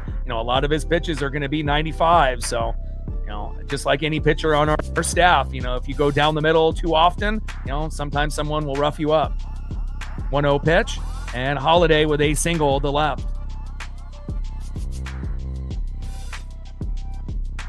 Next up for the O's, left fielder Taylor Ward, 0 for 1 with a K. We could really use a slow dribbler up the middle for a double play to bail Wu out of this inning. As that last ball there by Holiday lands right in front of Randy Arozarena. Got to stop the momentum.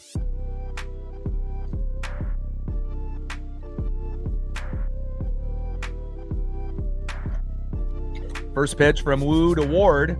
Low and away with the slider, 87 miles an hour, 1-0 count.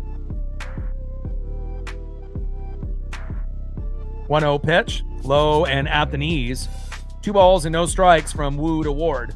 If you're talking about like today, it's definitely Bryce Miller and Emerson Hancock. Those are our 2 best pitchers right now. And then probably, Brian Wu, and then Logan Gilbert, and then Kirby, and then Castillo probably, since obviously Kirby has not played well in his last 4 starts, even though he had 10 Ks yesterday. And another hit there by Ward. Come on, Wu. Wu's starting to have a little bit of a meltdown here.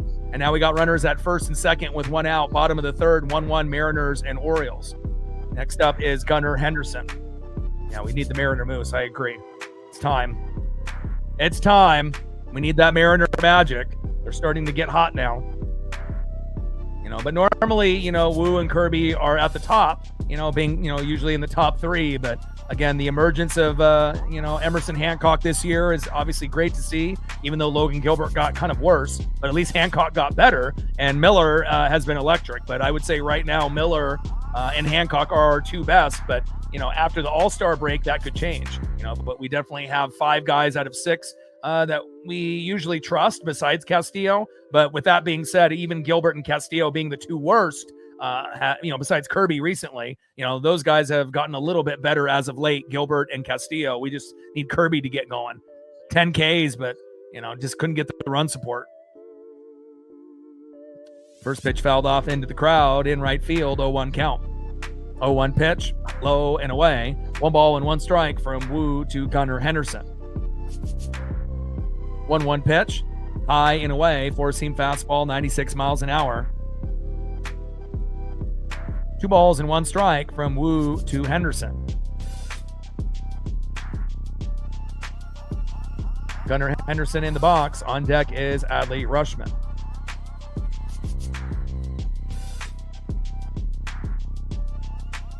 And again, we do it by game, right? It's not just based on what they, did last year or how they looked early in the year. It's right now, and you got to take it game in and game out. So, and obviously, we watch every pitch, every game. So we know who the best are, on the team at the moment.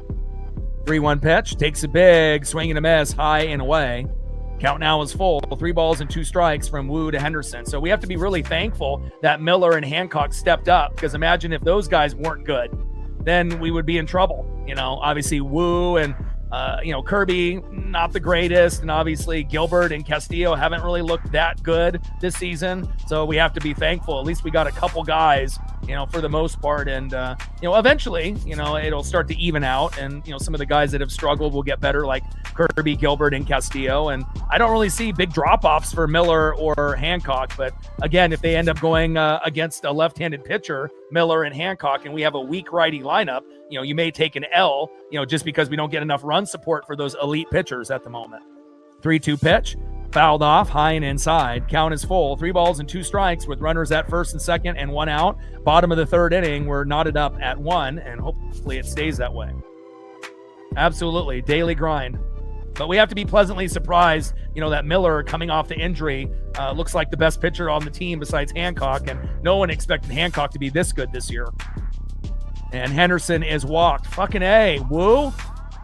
But again, if you look at Wu's numbers, Wu is good at home, 4-0, but he's only got 1 win on the road. So again, Wu on the road, it kind of reminds me of Logan Evans last year when we had to call him up. He was electric at home, but he was terrible on the road. And that's kind of what you're getting out of Wu early in the year right now, where he's amazing at home, 4-0, but 1-4 on the road. And again, first couple innings, Wu looked pretty good, but now he's having a meltdown in the 3rd inning. And we're definitely going to need a mound visit. And we're going to get it here from Woodworth and Pareda.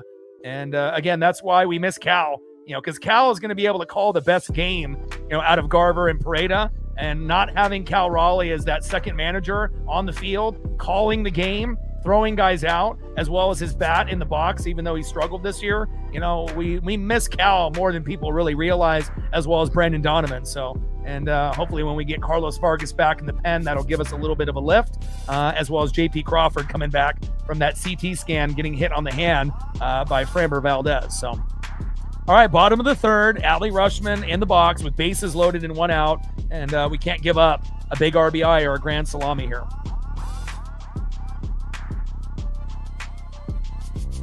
First pitch from Wu to Rutschman, fouls it off right down the middle, 0-1 count. Yeah, but if you remember, prior to 2022, all our starting 5 pitchers could get, 10 Ks. But remember, we would strike out 10 to 15 times back then. So everyone could have a great record and a low ERA in the 3s or under. And everyone out of all 5 starters could get 10 Ks, but we couldn't score. We couldn't hit. So you also have to remember, the pitching on one end was good, but the hitting was absolutely terrible. Would you really want to strike out 10, 15, 20 times a game? I don't think anyone wants that anymore. And thankfully, we've improved the team dramatically since then. 0-1 pitch, takes a strike looking low and at the knees. No balls and 2 strikes from Wu to Rutschman. We had a 20-year drought of not making the playoffs. So thankfully for Cal, hitting that home run against the Athletics broke that streak. And, we're definitely on our way now this year. 0-2 pitch, low and at the knees. Slider 90 miles an hour. 1 ball and 2 strikes from Wu to Rutschman.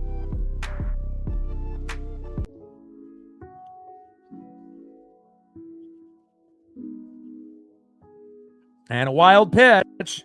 And Holiday scores. Fucking A. Come on, Wu. Yikes.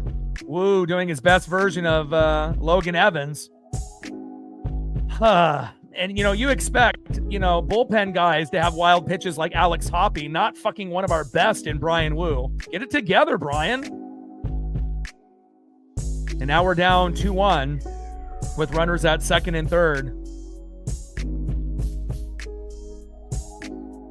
And you have to realize, this is Johnny Pareda that you're throwing to, not Mitch Garver and not Cal Raleigh. So, it definitely has been an adjustment for some of the pitchers as well. So I'm not saying that, it's, those pitchers' fault, but. And Rushman with a double to right, fucking A. Henderson scores, Ward scores, and just like that, 4-1 Orioles. Fuck.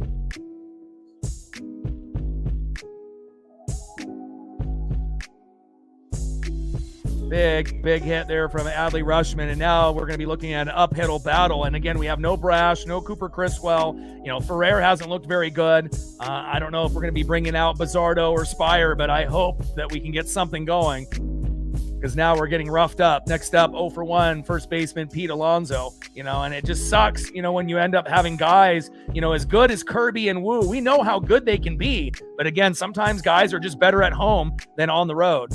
First pitch to Alonso, back, gone. What is going on? Should have pulled Wu when it was 4-1 and then pitched to Alonso and then hits a big home run to left center with Rushman on board. And the game, it's not over yet, but it feels like it. 6-1 O's. And that might be the fastest I think I've seen a team score on the Mariners this season. They got 6 runs this inning. Yikes. I mean, wasn't the game 1-0 just a few minutes ago? And then all of a sudden, bang, bang, bang, bang, wild pitch, double here, single here, home run here, and now we're down by 5 runs. Fucking A, dude. Terrible, Wu. Jesus. It's just, some guys are good at home and they're not good on the road, and I guess that's what we got with Wu right now. And now the O's are getting hot. Oh, brutal.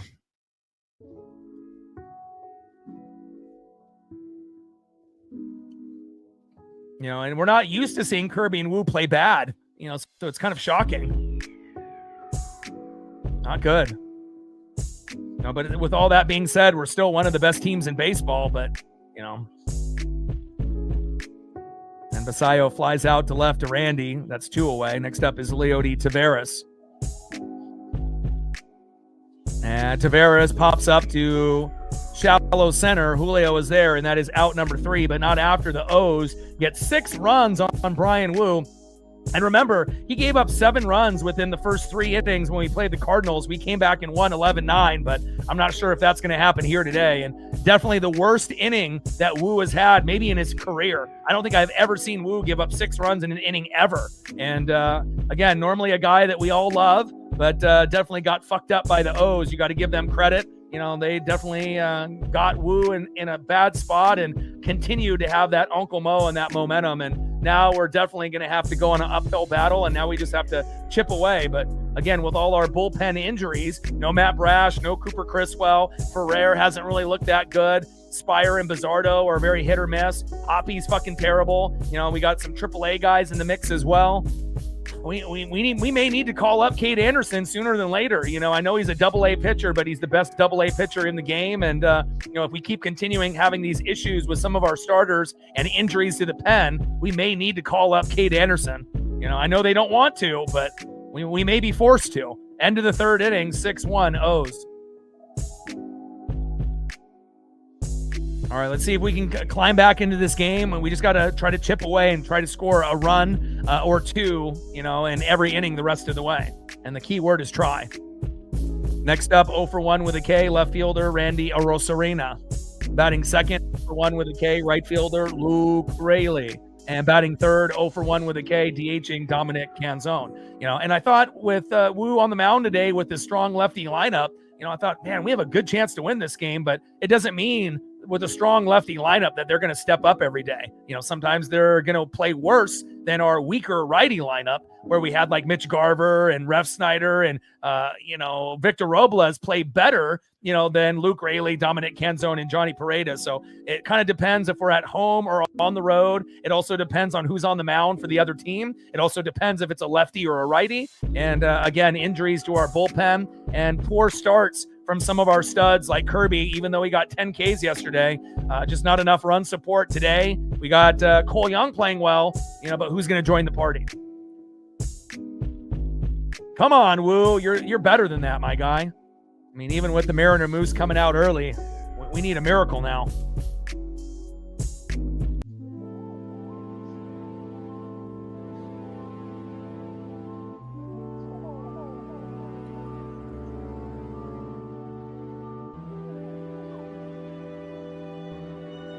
First pitch from Bradish to Rosarina takes a strike looking inside, 0-1 count.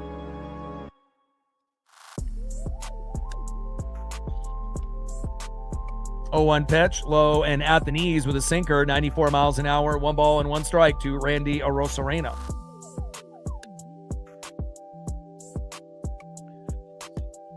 Yeah, well, Woo is 4-0 at home, 1-4 on the road, and now about to go to 1-5. So, depending on how long he goes here. But it reminds me exactly of Logan Evans last year. He was electric at home, terrible on the road, and just couldn't figure it out. And then eventually we sent him to AAA, and too bad we don't have access to Logan Evans this year. He got injured, obviously, in spring training, and would be nice to have access to him and Carlos Vargas. We haven't had access to him all year. Even though Vargas blew a lot of games for us, there was a few moments where he bailed us out. And with our bullpen being this thin, you have to think that we're going to be buyers at the deadline, and we better try to grab as many fucking pitchers as possible. And if we're only going to grab a couple, we might as well call up Cade Anderson and maybe even Ryan Sloan at some point, because we need all the help that we can get. There's no doubt about that. 3-1 pitch, takes a strike looking, high and away. Count now is full, 3 balls and 2 strikes from Bradish to Arozarena. 3-2 pitch, and at least we get a walk from Bradish and Arozarena to first.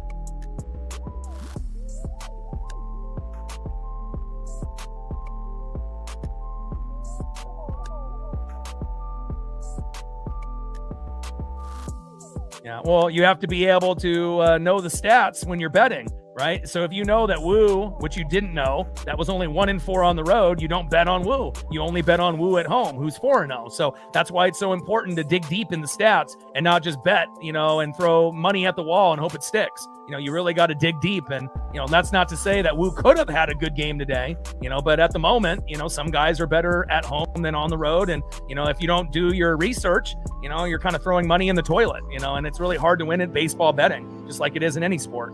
First pitch from Bradish to Raley, high and inside, sinker 92 miles an hour, 1-0 count. But the more you read and the more you do research, the better chances you have to win a bet. And obviously, even with that being said, even if you do all the reading and all the research, sometimes you still end up losing. You don't know who's going to be coming into the bullpen, coming into the game. And that's one sport that is, it's a big question mark. With basketball and hockey and football, you kind of have an idea who's going to be in the game and, who the backups are. But in a baseball game, you really have no idea who's going to be coming in after the starters go out. And that definitely raises a lot of question marks.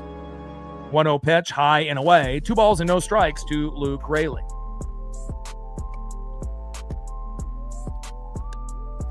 2-0 pitch, takes a strike looking right down the middle. 2 balls and 1 strike from Bradish to Raley.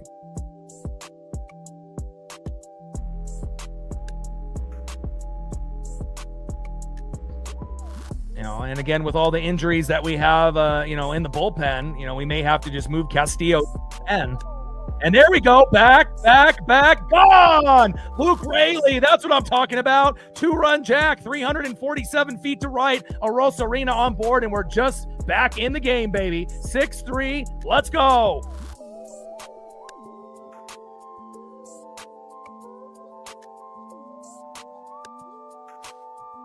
We can whine and we can bitch and we can moan and we can complain, but you got to just have that blind faith that we're going to be able to find a way. And Luke Raley getting the job done. Nice job there by Luke, 2-run jack. And again, down 6-1. Woo gave up 6 runs in that inning, maybe the worst inning in his career. But again, we got guys like Luke Raley that will never give up on the Mariners. And great job getting a 2-run jack, Luke Raley. And now we're only down 3 runs. That's a hell of a lot better than being down 5. We still got a chance to win this game. And again, when we homer once, we usually homer twice, sometimes 3 times, sometimes even 4 times. And we may need to homer 4 times in this game to win. Great job, Luke Raley. Now we're only down by 3. Chip away. Chip away. Next up, the Italian stallion, Dominic Canzone. First pitch from Bradish to Canzone. Fouls it off right down the middle. 0-1 count. Let's go. You got to be positive. Not everything is going to go our way. But again, you just have to have the faith that, something good will happen. And obviously them bringing in Domingo Gonzalez, who got cut this morning, and, AAA pitcher that got called up that afternoon, and then giving up the grand salami. We already knew that game was over yesterday in the 7th, but this game is far from being over, at the moment. But again, with all the injuries to Brash and Criswell, I would probably move Castillo to just the pen and go back to a 5-man rotation. But let's be honest, Kirby and Wu haven't pitched well recently. Thankfully, Miller and Hancock have been electric, and Gilbert and Castillo have gotten better. And same thing with Mooney, slightly better recently, got a save, didn't blow one, but it's hard to be able to get everyone on the same page at the same time. As soon as one position group figures it out and gets better, then we have injuries, and then another group ends up having struggles. 1-1 pitch, fouled off, low and away. 1 ball and 2 strikes to Dominic Canzone.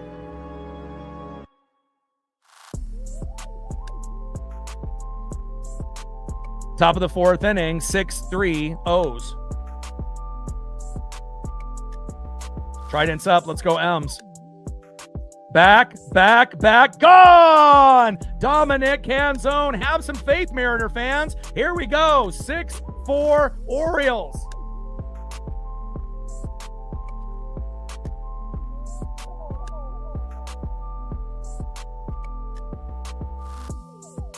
Let's go, baby.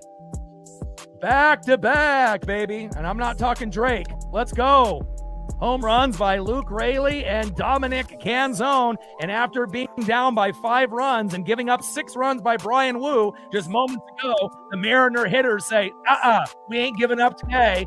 And Dominic Canzone gets the job done. Next up is Miles Mastroboni. Let's fucking go. That's what I'm talking about. And that's one thing about the Mariners. We're very resilient, and, we don't give up, and again, it's not often where we get blasted with, 5-6 runs in an inning, and then we respond immediately. Sometimes it'll take us, 2-3 innings to get that result, not necessarily the next half inning after getting blasted for 6 runs, but there you go. Throw was a little low there. And down goes Mastroboni, and that is 1 away. Next up is Johnny Pareda. Next up after that on deck will be Colt Emerson. But great to be able to see a little bit of a mini meltdown, and thankfully we end up having some studs on the team, and we got our strong lefty lineup in. And again, when you end up getting down, 6-1, at times the game could be over. But again, with the bats that we have, great to be able to see, having that faith that they still believe that they can come back and win this series. First pitch from Bradish to Pareda. Takes a strike looking, 0-1 count. And Pareda grounds out to first, and that is 2 away. See if Colt Emerson can start a 2-out rally. And then on deck is Cole Young, who's 2 for 2 today with a home run and a single. Let's see if we can get Colt with a single or a double, or maybe even an unexpected home run. And we got Cole Young, potentially could go 3 for 3. Let's go. But we're back in it, but when you're down 6-1, it's easy, to just, give up and be negative, but again, just got to have that blind faith.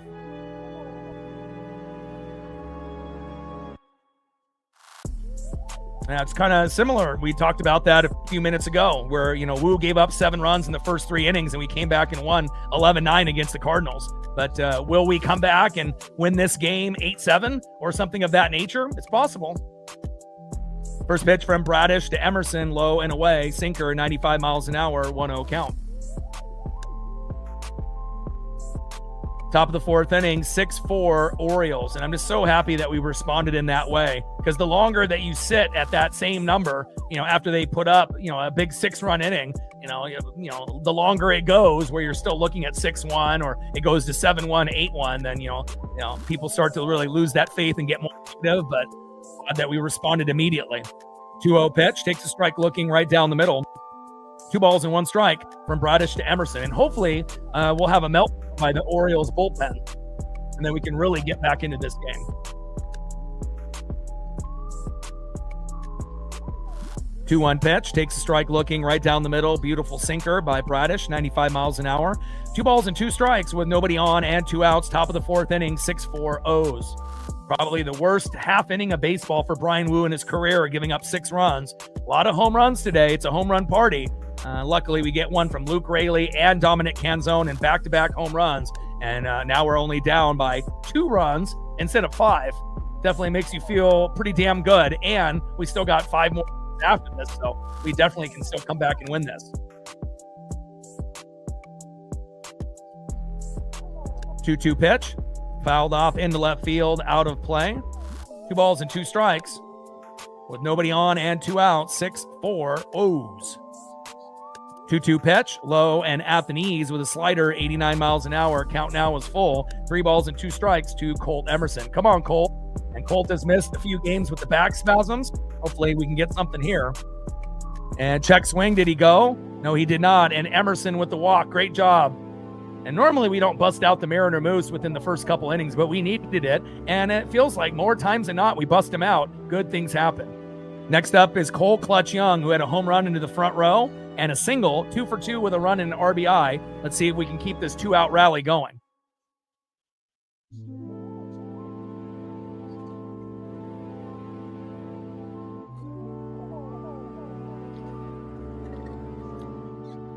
And I'm really happy that we were able to respond, when it was the 6th, 7th inning yesterday and, Holiday hit that grand salami and we had, Domingo out there, a AAA pitcher. You knew it was over, by that 6th, 7th inning. There was no way we were coming back because it's not like they were going to bring in any of the other good pitchers in. They were just going to stick with that poor AAA pitcher who they cut this morning.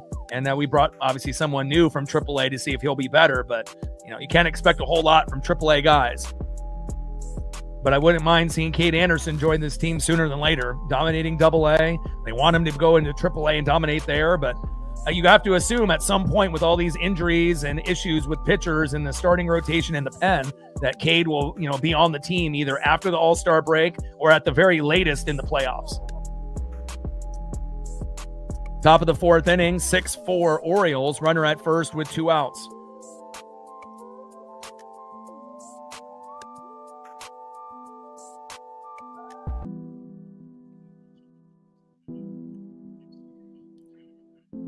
And Young singles to right. Emerson to second. There we go.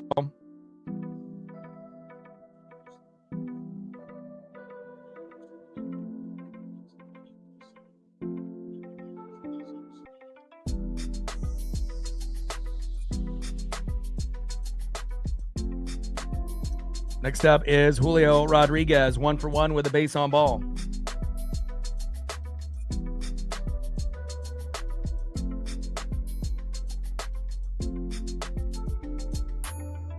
Let's go, Julio. First pitch from Bradish to Julio. Sinker, high and inside, 1-0 count. They got 2 pitchers warming up there for the O's. On deck is Josh Naylor.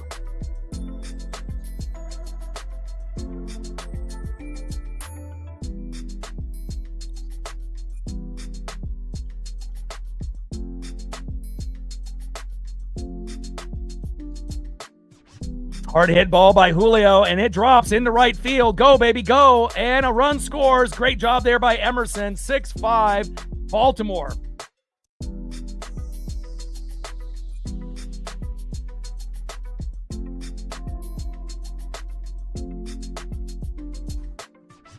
Let's go, baby. 4-run 4th inning after they end up giving 6 runs. And then we respond right back with 4. Let's go. 6 runs in the bottom of the 3rd, and then we put up 4 in the top of the 4th. Let's go.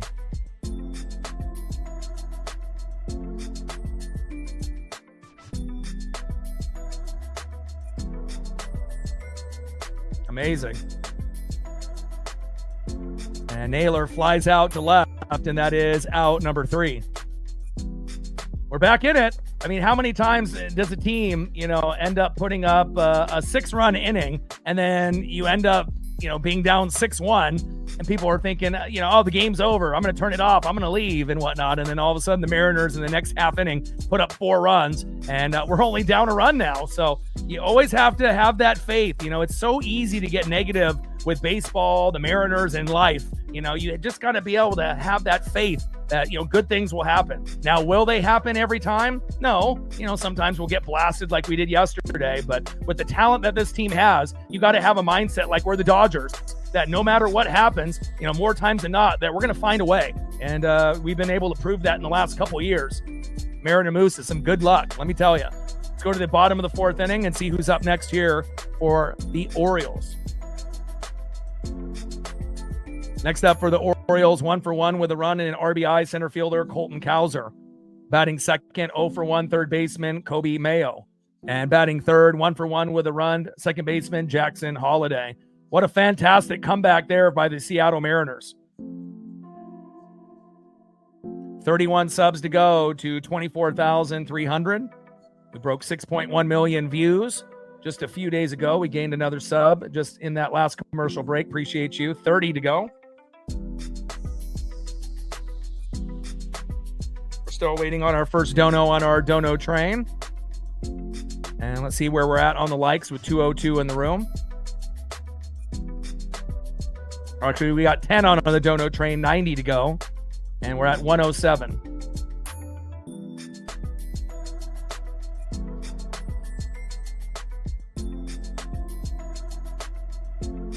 All right, so we're at 107 likes, 93 to 200, and we're at 10 on the dono train because of Chris. 90 to go to hit the dono goal. Let's go. Appreciate that, Harley.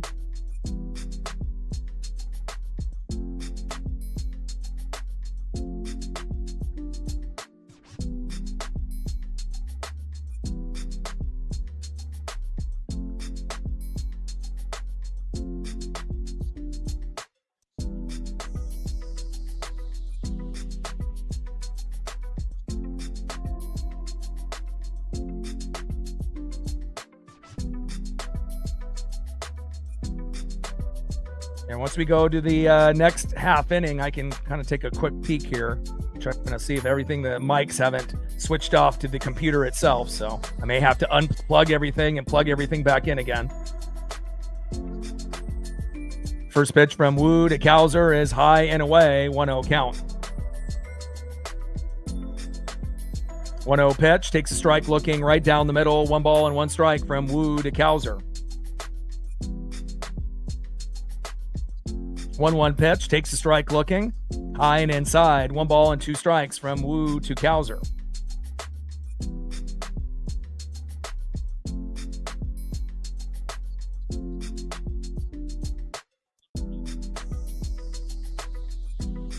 All right, give me a second here. I'll see if I can fix the audio if it's having issues there. So, for some people, it might be their internet or their phone or computer or tablet or TV that they're watching it on. Sometimes there will be, some issues, even though I do have good internet speed and whatnot, everything is going to be shared regardless if you have, Xfinity or Ziply or any provider, depending on how many people are on and whatnot. So,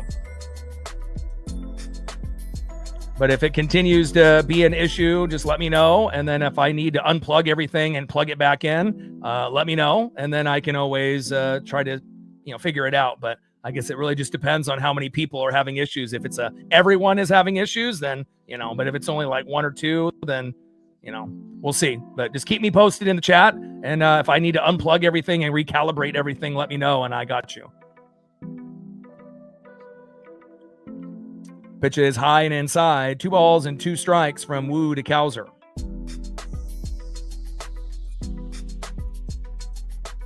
I mean, I got Ziply Fiber. I got a gig, so, and even though if you pay for a gig, that doesn't mean that you're getting, 1,000 over 1,000. Sometimes you're going to end up getting, 500, even sometimes it might even be under 500, so it just kind of depends on the time of day and how many people are logged in.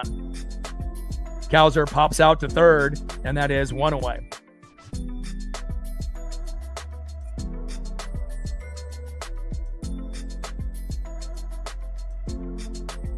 Next up is Kobe Mayo.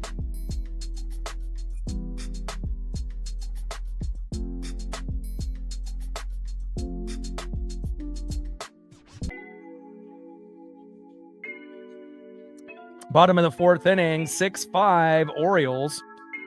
Great comeback there by the Mariners. And hopefully Wu will be able to settle down and settle in after giving up 6 runs there in the bottom of the third.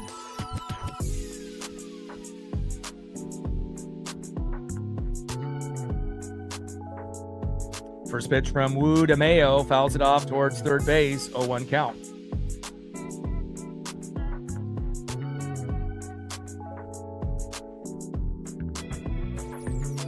One pitch, big swing and a miss, low and away. No balls and 2 strikes from Wu to Mayo.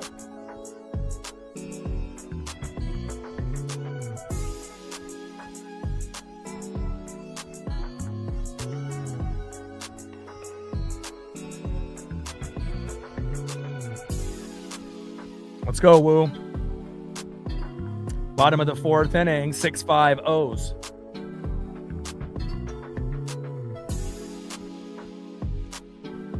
0-2 pitch, fouled off right down the middle. No balls and 2 strikes from Wu to Mayo. And again, sometimes there will be issues, where sometimes there's just some kind of glitch and then the mic, they get turned off and then it goes through the TV, the computer itself through the iMac, and then it sounds like it's an echo.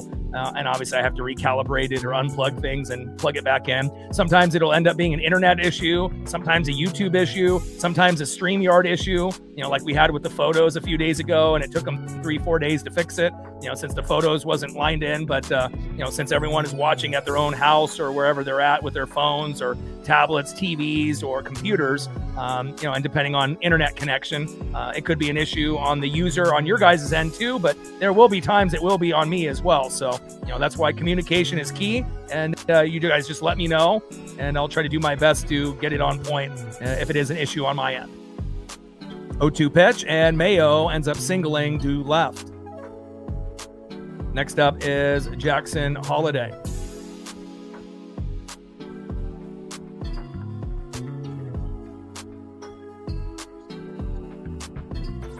Yeah, and again, sometimes that's just going to happen,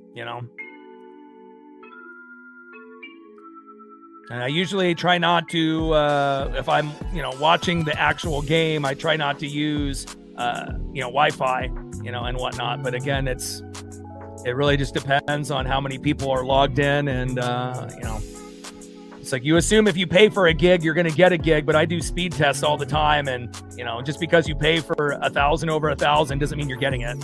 So first pitch from Wu to Holiday, high and away, 1-0 count.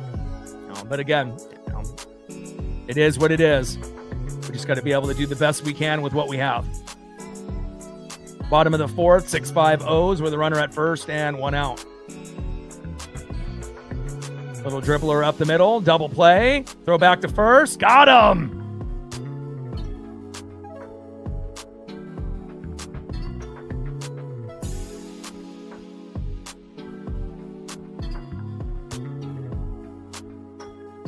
Good job there by Brian Wu, actually having a clean inning after giving up 6 runs. And now let's see if we can tie the game up or take the lead.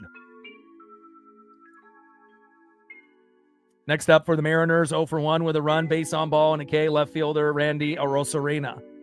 Batting second, 1 for 2 with a run. And looks like Wells is coming in for Bradish.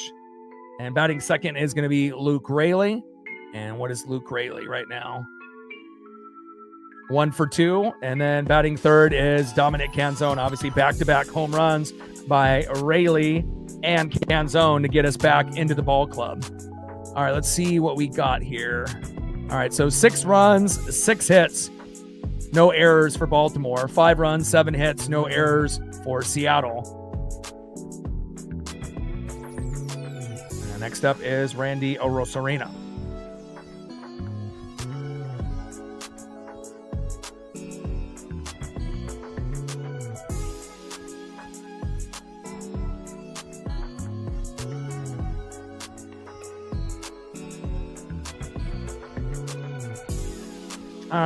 Spurs have blown all 3 losses. It's been on them. I don't really necessarily think the Knicks won every game. It kind of Spurs gave it away, and whatnot. Bad coaching, and obviously not really good awareness by Fox there at the end.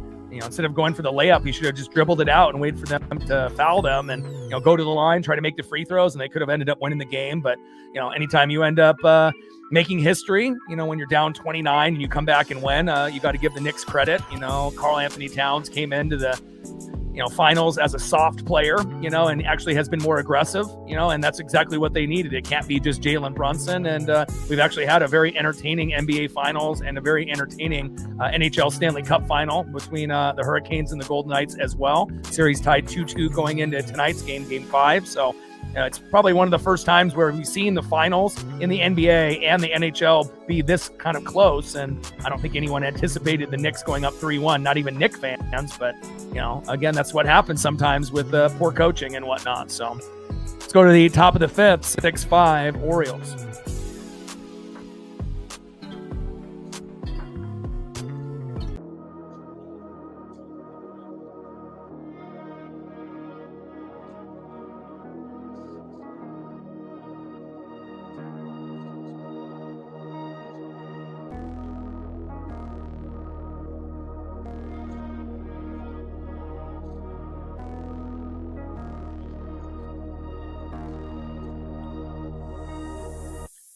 Yeah, I mean, and again, we just try to do the best with what we have. I mean, if we get more people to support, so I can get faster internet, to be able to, get whatever it may be, then, that could always be an option. But, I have to be able to get the support to be able to take it to another level. So, I mean, I'm already paying $110 a month for internet, so, which is a lot higher than most people are paying. So, on top of the streaming fee, which is $45 with the program, and then $20 a month for Mariners TV. So just to do, what we're doing here, I mean, we're paying $175 a month just to do what we're doing. So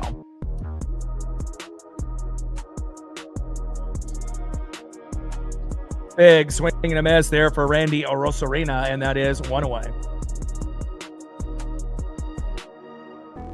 Next up, 1 for 2 with a run, 2 RBIs and a K, right fielder Luke Raley.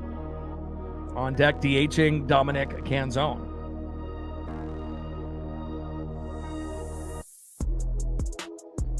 First pitch to Luke Raley, high and away with a 4-seam fastball, 94 miles an hour, 1-0 count.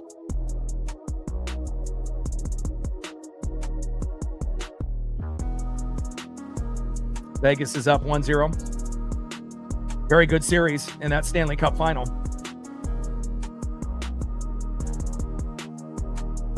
1-0 pitch, and Raley flies out to right, and that is 2 away.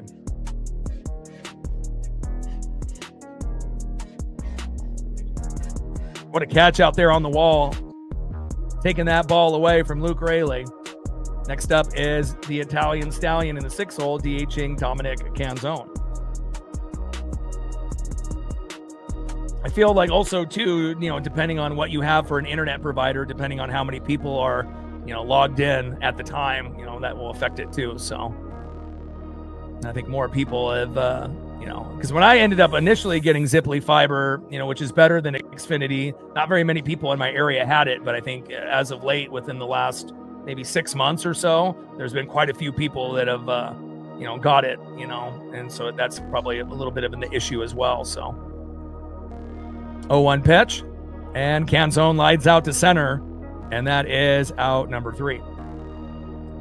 Yeah, Bell definitely with that hard hit on the wall.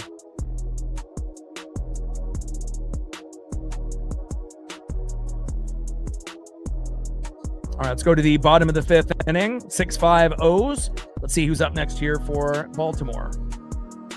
Next up for the Orioles, 1 for 2 with a run and a K, left fielder Taylor Ward. Batting second, 0 for 1 with a run and a base on ball, shortstop Gunnar Henderson. And batting third, 1 for 2 with a run, 2 RBIs and a K, DHing Adley Rushman. Trident's up. Let's go M's.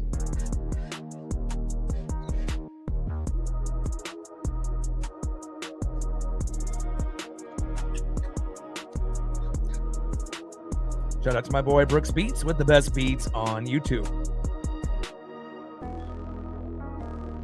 30 subs to go to 24,300.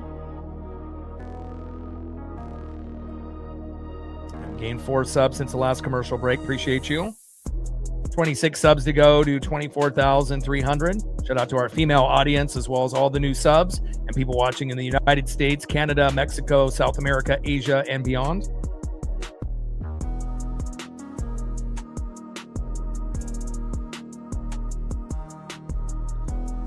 And we're at 123 likes.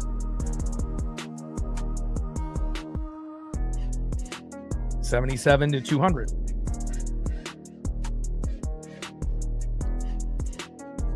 No, Bradish is out. They brought in Wells.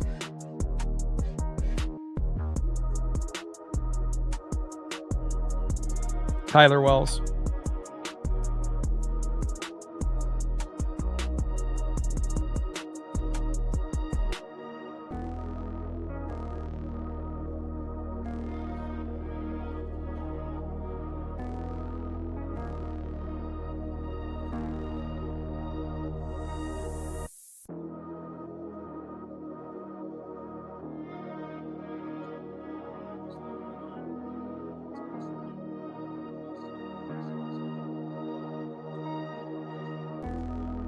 Reflect with a tenner. Appreciate you. Every dollar counts.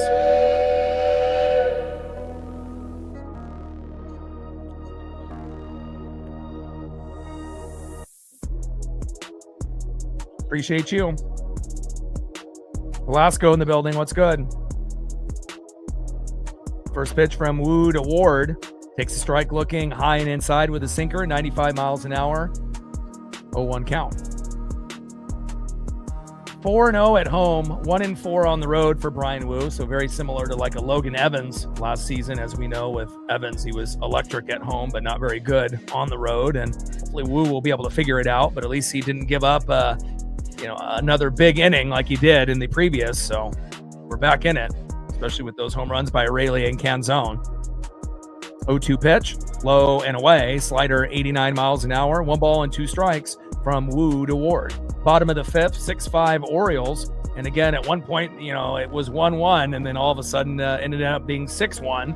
And luckily we were able to kind of scratch and claw our way back into the game. And now we actually feel we have a chance to win. 1-2 pitch, low and away, slider 90 miles an hour there by Woo.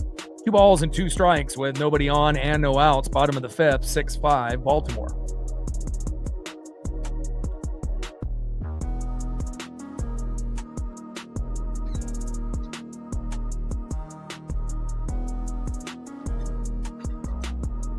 Two pitch, low and at the knees, sinker 96 miles an hour. Count is full, 3 balls and 2 strikes with nobody on and no outs. Bottom of the 5th, 6-5 O's. 3-2 pitch, fouled off, out of play, sinker 96 miles an hour. 3 balls, 2 strikes, nobody on and no outs. Yeah, and I don't think really people realize like how difficult it is to do what I'm doing, to do the play-by-play and to do the color and to do the photos, and to be able to keep up with the chat and everything that's going on and produce the show on the fly with the music and the photos. It's like, I'm doing like 3 people's job in one. So, it's a lot of work, a lot of talking, it's not easy. Not very many people can do it.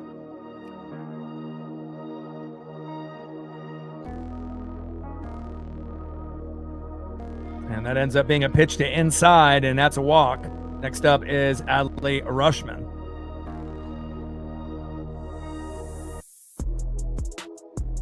Connor Henderson to first. Hopefully we'll be able to get a little bit of help, maybe a double play, get a Woo bailed out of this inning. 1 for 2 with a run and 2 RBIs. And Rushman grounds out to first.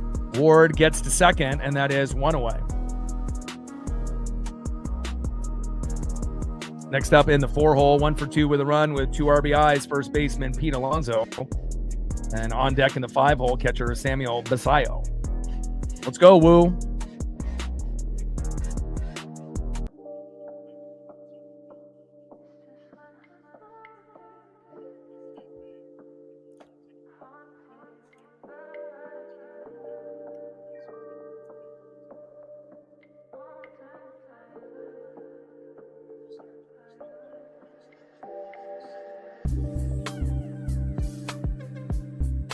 Shout out to my boy Brooks Beats with the best beats on YouTube. Yeah, well, again, when I first started the channel, I had someone, that I did it with me, but it's my dream, it's my dreams and goals, and anytime you end up having someone that it's not theirs, it's a lot easier for someone to step away or walk away. So, getting a partner is not as easy as it sounds, and again, I've built this channel from the ground up and, I've put in thousands and thousands of hours and whatnot. So, let alone to be able to find someone that would be qualified to do it and someone that has the passion and commitment, as myself, would be almost nearly impossible. Little dribbler up the middle, and that ends up being a base knock. Runner is coming home, and now that is safe. 7-5 Baltimore.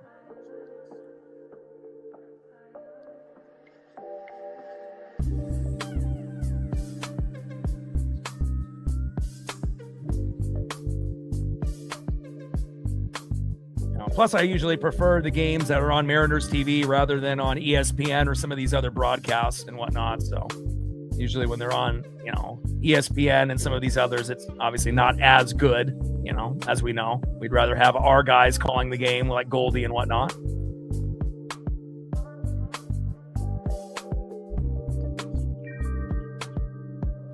First pitch to Pete Alonso, big swing and a miss, 0-1 count.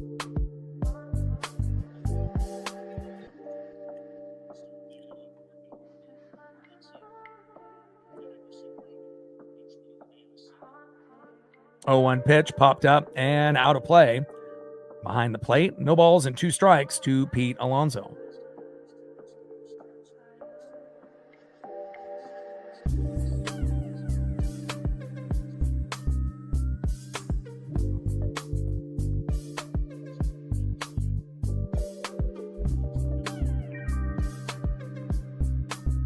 Oh, 2 pitch popped up behind the plate and foul. No balls and 2 strikes with a runner at first or at second and or at first and 1 out.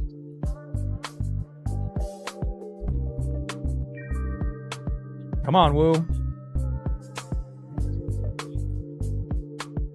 And we're still waiting for ESPN to update and whatnot. 7-5 Baltimore, not 6, but there's always a moment with the broadcast where they have people that, leave the room for whatever reason. And, you would hope that they would do a better job, but it just seems like it's when it's any time on ESPN, they always are slacking.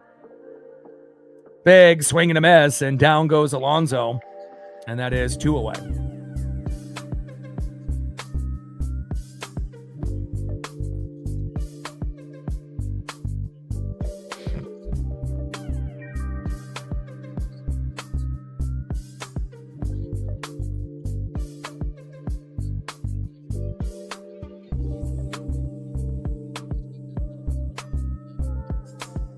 First pitch to Samuel Basayo, big swing and a miss, high and away, 0-1 count.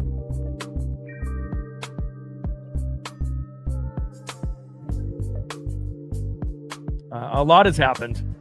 Wu gave up 6 runs in a single half inning, probably the worst, half inning I've seen Wu in his career. And then in the top of the 4th, we ended up getting a few home runs. Luke Raley and Dominic Canzone back-to-back to get us back in the game. Little slow dribbler. Throw to first, toe tap on the bag there by Naylor, and that is out number 3. So right now we're down 7-5 instead of 6-5, but ESPN is lazy, so hopefully they'll be able to update the scoreboard sooner than later, and we definitely need to try to go on another rally here in the next inning. And it's kind of stinks when, again, because it's like I'm looking at multiple pages as well through like MLB.com and ESPN. So if I'm watching the game, I need the stat pages to be accurate, to go through all the information. And then when they end up, just walking out of the room or not updating, properly and whatnot, it's like then I got to wait for them to get things going on their end too. So, and obviously it's still stuck right now at 6-5, but it is 7-5 right now.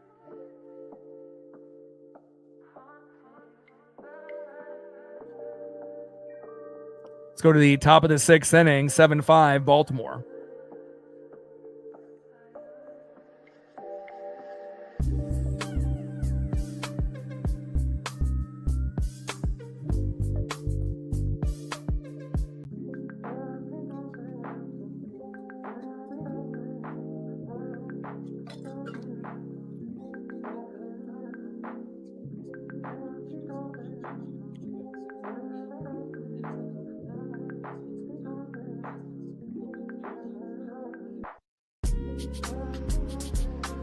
Trident's up. Let's go, M's.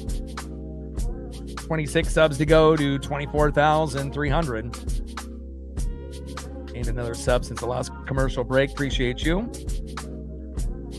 25 subs to go to 24,300. We've been gaining about 1 million views, per year since 2024. So we're at 6.1 million views and counting, which is fantastic. And let's see where we're at on the likes as we wait for ESPN to update everything. It's the problem when they have games on ESPN. They just get lazy as hell. All right, we're at 130 likes, 70 more to 200.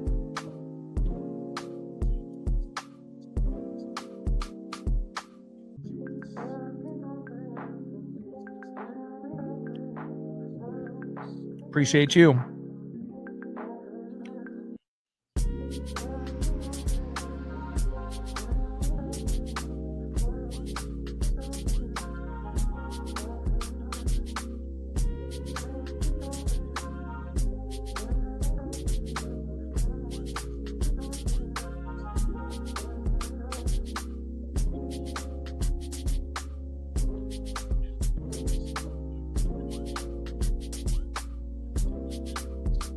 And it's 7-5 Baltimore, not 6-5, but, we'll see what happens here.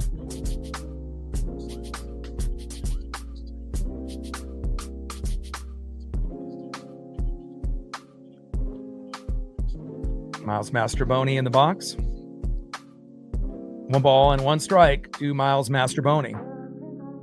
Tyler Wells on the mound, Mastroboni in the box. 1-1 pitch. Big swing and a miss. And now it looks like ESPN is still has Wu and Rushman in the previous at-bat. That's how far behind they are. It's like, hurry up, man. Get that shit going up to speed here. 1-2 pitch.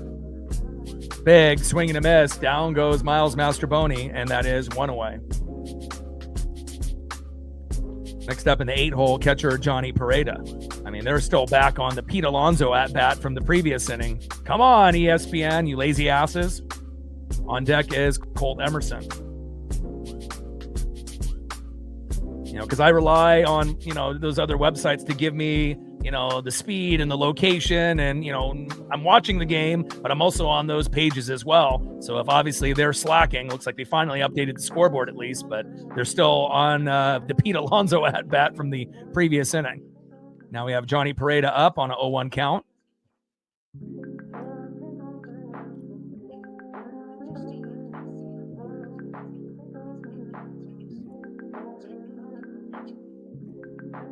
Oh, 1 pitch, big swing and a miss. No balls and 2 strikes to Johnny Pareda. Top of the 6th inning, 7-5 Baltimore. Wells on the mound. Pareda in the box. 0-2 pitch, low and away. 1 ball and 2 strikes to Johnny Pareda.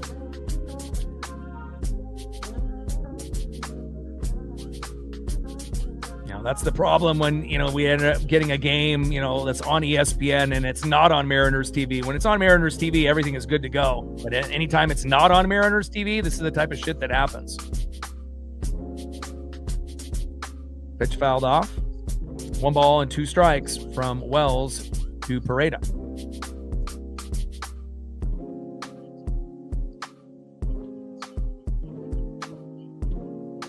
1-2 pitch. Check swing. Did he go? And Pareda strikes out swinging. And looks like they finally caught up just now. All right. Looks like they're finally good to go after a 5 to 10 minute delay. Next up is Colt Emerson, 0 for 1 with a run, base on ball, and a K. Tyler Wells on the mound, Emerson in the box. First pitch from Wells to Emerson, takes a strike looking right down the middle. Curveball, 78 miles an hour, 0-1 count. 0-1 pitch, high and away. Change up 86 miles an hour by Wells. 1 ball and 1 strike to Colt Emerson.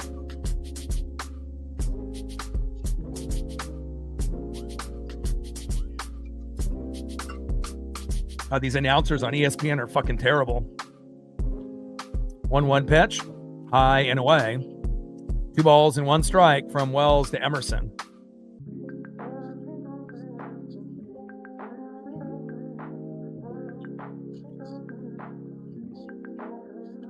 popped up.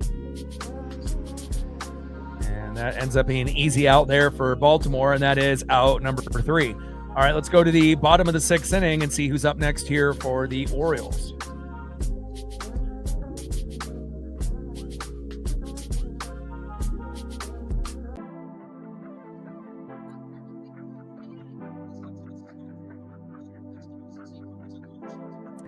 Next up for the Orioles in the 6th hole, right fielder 0 for 2, Leody Taveras. Batting second, 1 for 2 with a run and an RBI, center fielder in the 7th hole, Colton Cowser. And batting third in the 8th hole, third baseman, Coby Mayo.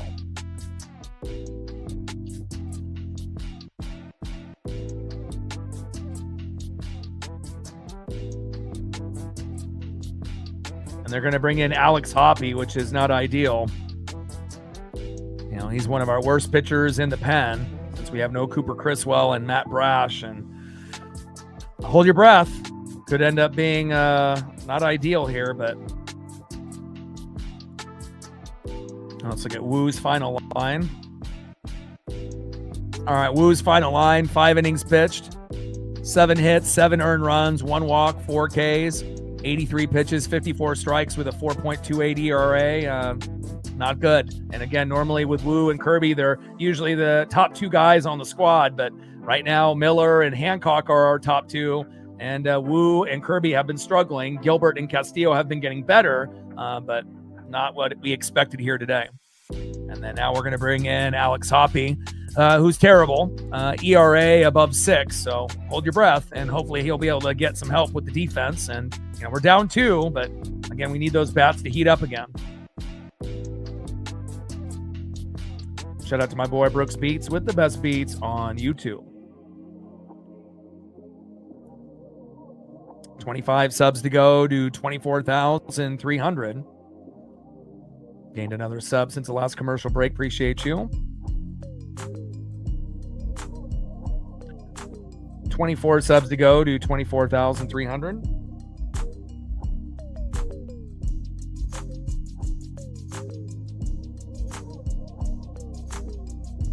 And we're at 136 on the likes. 64 to 200.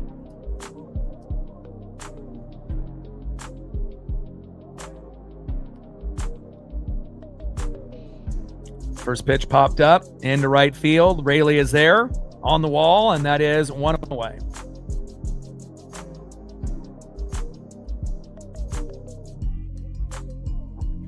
Hoppe on the mound, and Taveras flies out in the right to Luke Rayleigh right at the wall, and that is 1 away. Next up in the 7th hole, center fielder Colton Cowser. Batting second in the 8th hole, third baseman Coby Mayo. First pitch from Hoppe to Cowser, fouls it off right down the middle, 0-1 count. Appreciate you, Rebecca.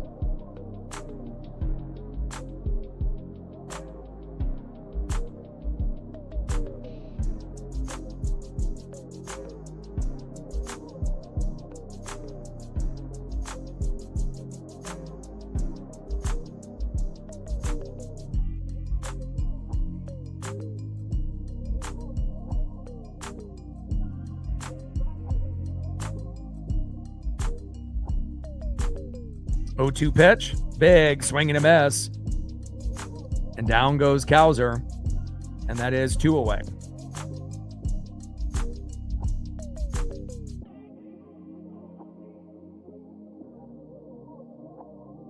Try to set up. Let's go M's. Next up is Coby Mayo.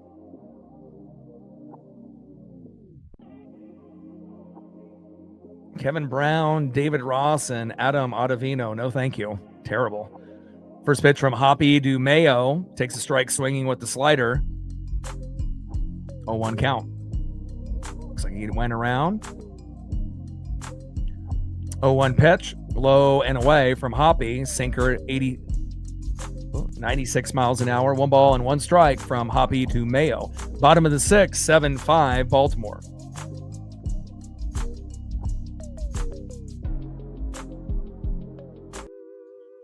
Tried ends up. Let's go M's. Got to find a way to scratch and claw back into this game. 1-1 pitch. Fouled off right down the middle. Slider 88 miles an hour. 1 ball and 2 strikes with nobody on and 2 outs. Bottom of the 6th, 7-5 Baltimore. Jack in the building. What's good?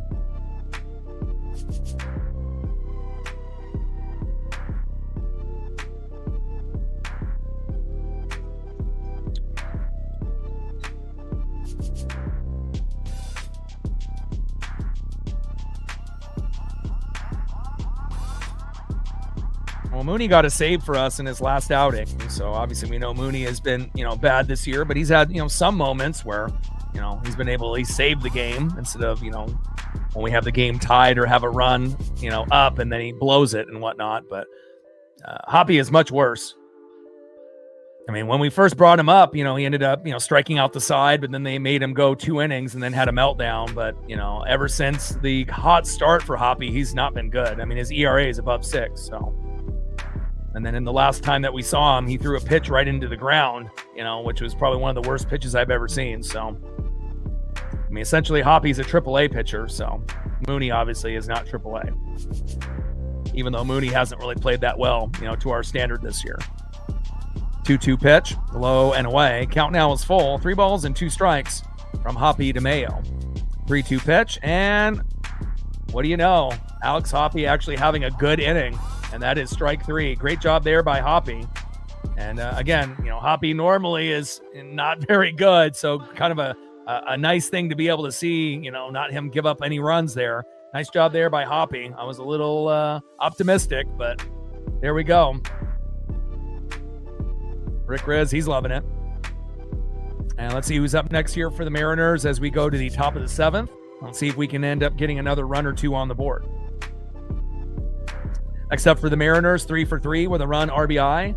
Second baseman, Cole Clutch Young. Home run to start off the game, and let's see if Cole can go 4 for 4. Batting second, 2 for 2 with an RBI and a base on ball, center fielder Julio Rodriguez. And batting third, 0 for 3, first baseman in the 3-hole, it's Nails, Josh Naylor. Trident's up. Let's go M. Shout out to my boy Brooks Beats with the best beats on YouTube. 24 subs to go to 24,300.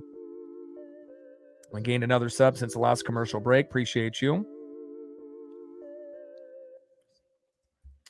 23 subs to go to 24,300. We're at 20 on the Dono train with Chris and Reflect helping out there. Appreciate that. 80 to go.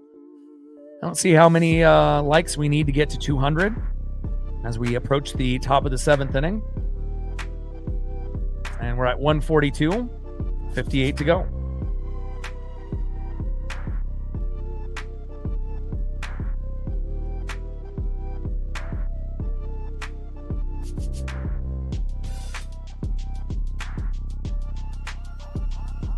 All right, we're going to need the Mariner Moose for a little help. I can get a water refill here pretty soon, too.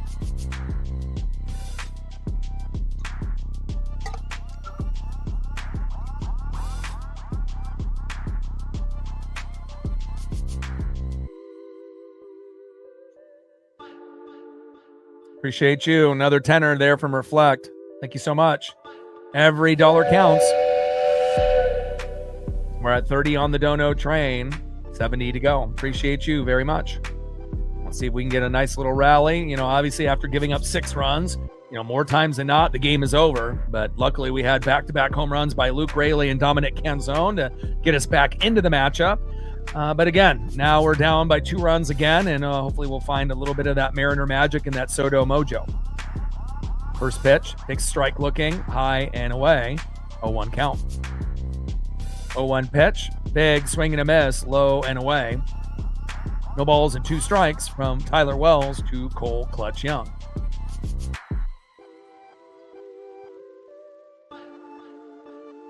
Come on, Cole. 0-2 pitch, big swing and a miss, low and away. Down goes Young. So no 4 for 4 today, but he was 3 for 3 going into that at bat and going 3 for 4 with potentially one more at bat. We'll see what happens there. Next up is Julio Rodriguez with 1 down. Let's go, Julio. On deck is Josh Naylor. We definitely need a meltdown by the Baltimore bullpen if we're going to come back and win this game. Trident's up. Let's go, M's.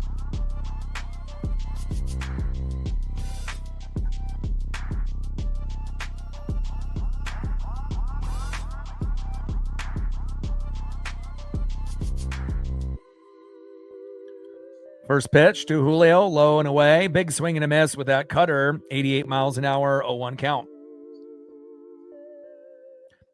0-1 pitch. Fouled off there by J-Rod. No balls and 2 strikes from Wells to Rodriguez. Come on, Julio. Little dribbler towards third base. Out of play.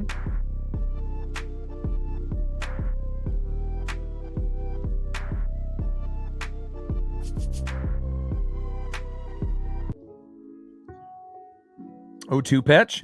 Low and away with a slider, 87 miles an hour. 1 ball and 2 strikes with nobody on and 1 out. Top of the 7th inning, 7-5, Baltimore.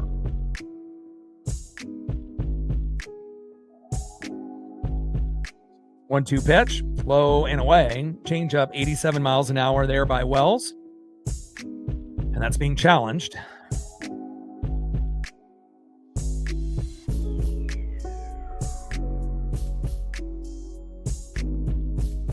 Bit of rain coming down here in Baltimore, and I know Wu and Kirby are not happy with themselves in those last couple starts. Orioles lose the challenge as that ball is confirmed. A ball. 2-2 pitch fouled off right down the middle with the changeup, 88 miles an hour. 2 balls and 2 strikes with nobody on and 1 out. Top of the 7th inning, 7-5 Baltimore. And again, with this thunderstorms in the area, we only got a couple innings to go, but hopefully the Mariner bats will be able to find a little bit of magic. Let's go, Julio. 2-2 pitch, high and inside with a cutter, 89 miles an hour. Count now is full. 3 balls and 2 strikes from Wells to Rodriguez. Trident's up. Let's go, M's. Got to dig deep here. And obviously with games with rain delays, we're terrible, but I don't think this game is going to be stopped at all, even though it is coming down pretty hard. At least I hope it doesn't. We're terrible in rain delays, as everyone knows. Time is called there by Julio.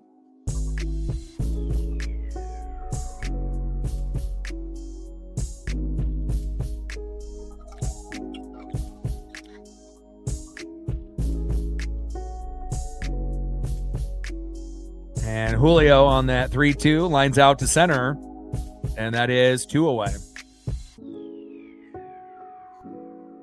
Cowser is there, and that is 2 outs.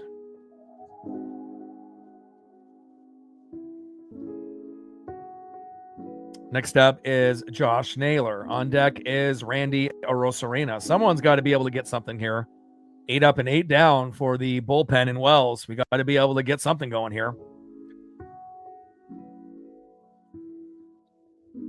All day in the building. What's good? And we're at 30 on the dono train, 70 to go. Reflect with 20, a 10 and a 10, and Chris started it off with a 10er at the beginning of the stream. First pitch to Naylor, takes a strike looking right down the middle with a changeup, 87 miles an hour, 0-1 count. 0-1 pitch. High and away, a changeup, 87 miles an hour there by Tyler Wells. 1 ball and 1 strike to Nails, Josh Naylor. Yeah, heat wave is all over Oregon and Washington. I'm not really looking too forward to that, especially with my pup.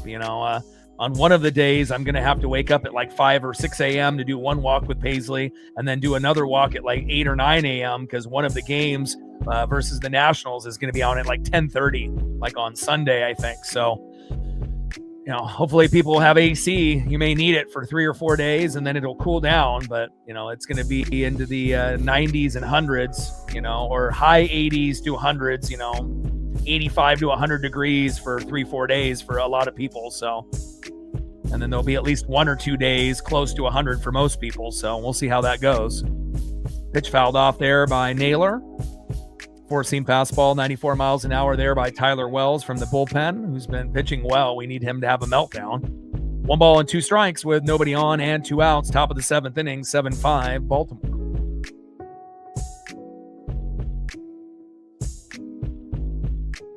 Come on, Mariners. Trident's up. Got to find a way.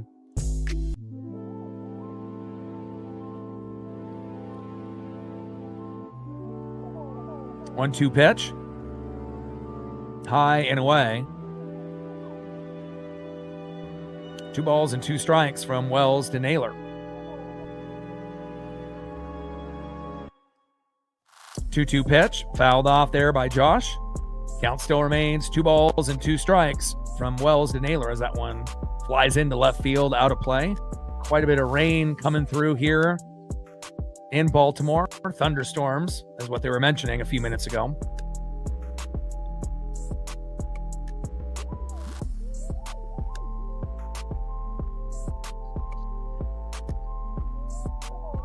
Three-two pitch. And there we go. Naylor forcing the walk. We'll take that.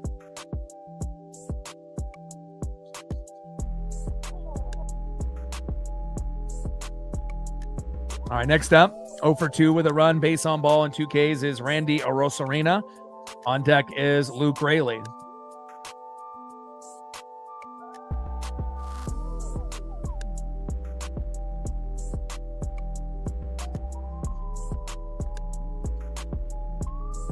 That is a good trick.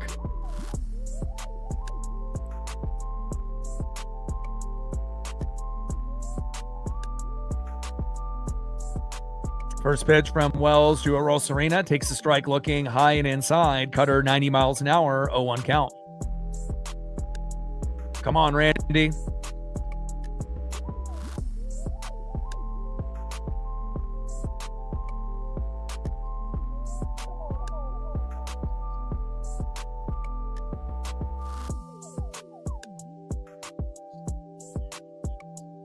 One pitch from Wells, and Randy with a little dribbler towards third, and the fielder's choice at second, and that is out number 3. All right, let's go to the bottom of the 7th inning and see who's next up here for Baltimore.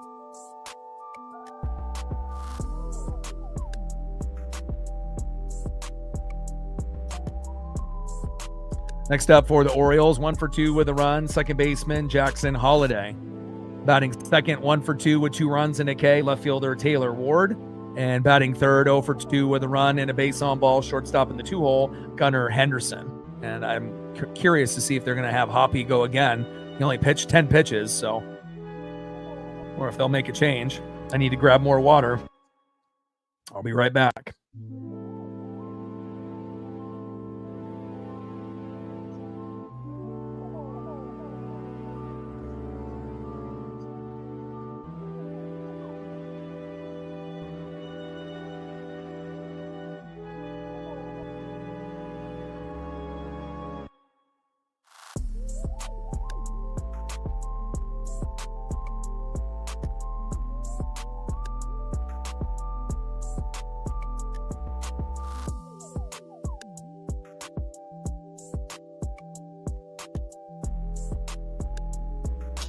I had to go check up on Paisley as well. She's sprawled out on the couch.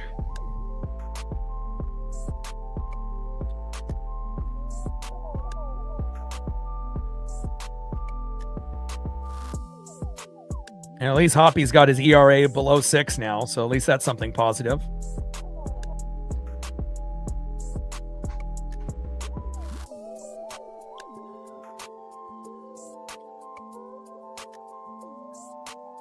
And I know some people are used to, 90, 95, 100 degree weather, but I don't know. For me, I like it kind of overcast. I mean, I don't like it when it's raining for a week straight or 2 weeks straight and whatnot. Like, I don't mind a couple days of rain, here and there. It's good for the trees and the plants. And, when I go for a walk with Paisley, it's, kind of nice and whatnot, but, for me, 50 to 70 degrees is perfect for me. And then anything that, gets above 80 starts to get kind of uncomfortable and whatnot. And then you go into the 90s and hundreds, it's almost unbearable. Unless you end up having plenty of AC or fans. And even with that, sometimes it's still kind of miserable. So, especially if you end up having like 3 or 4 hot days in a row. So, but hopefully everyone will take the proper precautions with the hot, weather that's going to be coming in here within the next few days. All right, Hoppy is still out there for the Mariners. First pitch from Hoppy to Holliday. Takes a strike looking low and at the knees with a 4-seam fastball, 98 miles an hour, 0-1 count. 0-1 pitch, low and away with a slider, 89 miles an hour, 1 ball and 1 strike from Hoppy to Holliday. Hoppy on the mound, and Jackson Holliday in the box. 1-1 pitch. Takes a strike, looking high and away. Paints that corner beautifully. Slider 88 miles an hour. 1 ball and 2 strikes with nobody on and no outs. Bottom of the 7th, 7-5, Baltimore. Hopefully the rain will let up a little bit there. Hopefully the Mariner bats will come alive, and hopefully Hoppy doesn't have a meltdown.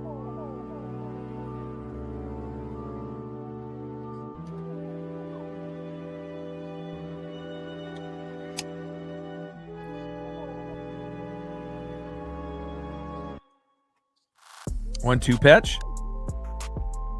And that's being challenged here with the ABS call.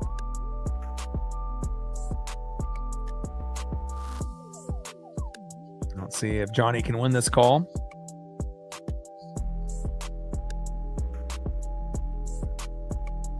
Mariners lose the challenge. Call is confirmed.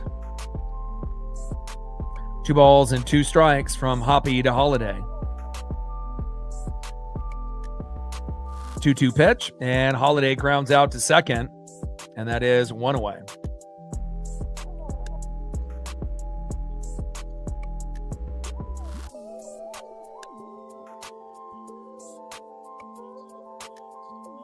Great defense there by the Mariners. I mean, you know, we got plenty of guys that can make, you know, amazing plays, you know, obviously with Cole Young and with Colt Emerson. It's just great to be able to have guys that you can rely on more times than not. Next up is Taylor Ward. First pitch is high and inside with a slider, 86 miles an hour, 1-0 count.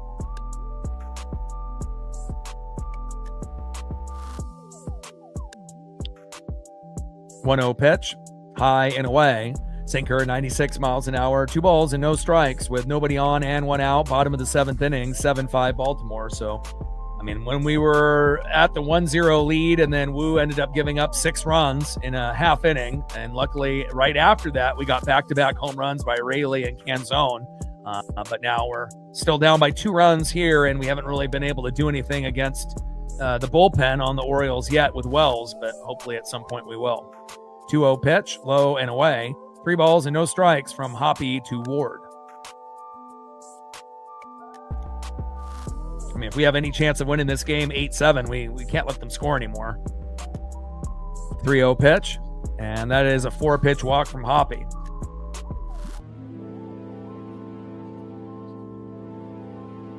Next up for Hoppy, 0 for 2 with the run and a base on ball, shortstop Gunnar Henderson.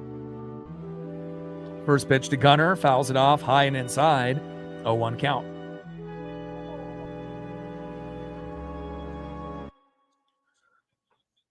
Not ideal, you know, seeing Kirby and Wu, you know, not look good at this point in the season. You know, they definitely have had their ups and downs, and hopefully they'll get back on track. But on the bright side, at least Bryce Miller and Emerson Hancock have been electric for the most part. They are the most consistent, you know, at this point, even though Miller came off the injury. And normally when you come off an injury, you're terrible, like Kirby and Gilbert were for like the first month last year. But Miller has been electric.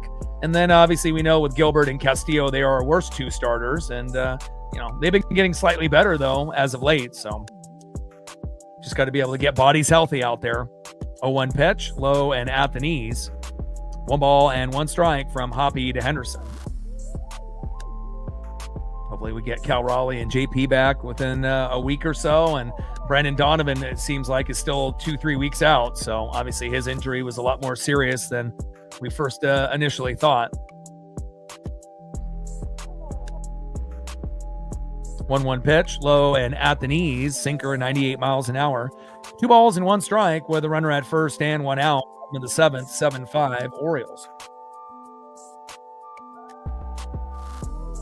You know, and normally when we get to 5 runs, 7 to 10 hits, usually that's good enough, you know, to put us in position to be close. But, you know, lately Baltimore is starting to, you know, really get hot with the bats, and obviously some poor pitching by the Mariners lately in the pen.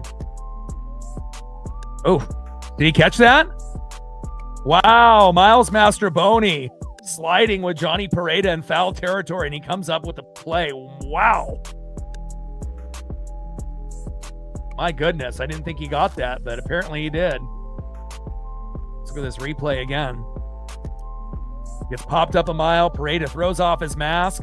Mastroboni goes in sliding on his back and ends up making the out. Incredible out. Way to bring that electricity, Miles Mastroboni. And obviously Bliss played pretty well in the first couple games, and they decided to keep Mastroboni, obviously because he has a little bit more depth on playing multiple positions than Bliss. Next up is Adley Rutschman. First pitch. Takes a strike looking high and away, 0-1 count. Slider 88 miles an hour there by Hoppy, 0-1 count. 0-1 pitch, low and at the knees. 1 ball and 1 strike to Adley Rutschman. Obviously had a hamstring injury and missed the first few games against the Mariners, and has already made his presence known here today, going 2 for 3 with 3 RBIs.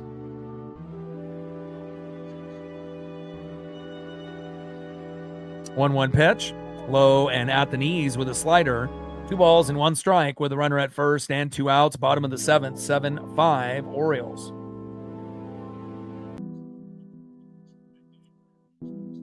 Shout out to my boy Brooks Beats with the best beats on YouTube.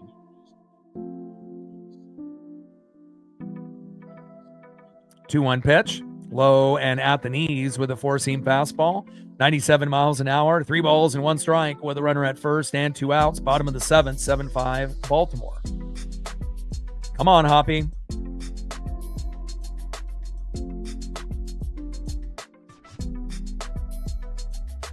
Three 1 pitch and another walk there from Hoppy.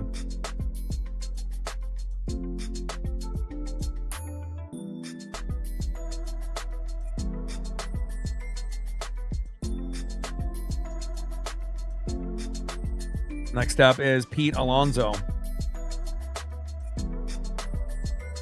With no Cooper Criswell and no Matt Brash, definitely a lot more pressure on Bizzardo and Ferrer and Spire, and having these lower tier guys from AAA is not ideal. All right, Hoppy is done. All right, Nick Davila, another AAA guy coming in. All right, so Hoppy is done.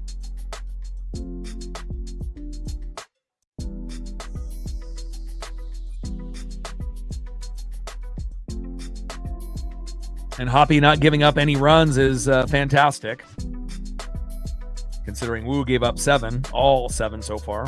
Not good. And let's hope that Nick Davila can find a way to pitch well here.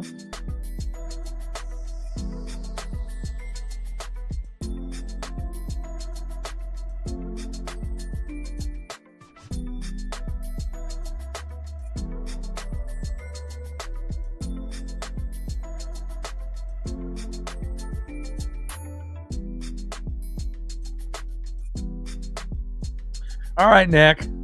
Ended up closing out the game a few days ago for us, and hopefully he'll be able to get this last out here in the bottom of the 7th, and I assume they'll have him pitch in the 8th as well, but you never know. I guess it really just depends on what happens in the top of the 8th if we tie the game up or take the lead.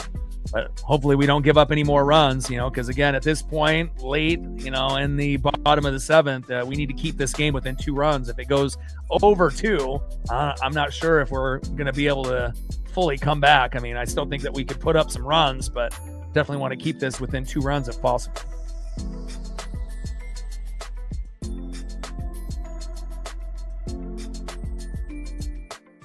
$23 subs to go to 24,300. We're at 30 on the Dono train, 70 to go. And let's see where we're at on the likes. We're at 153.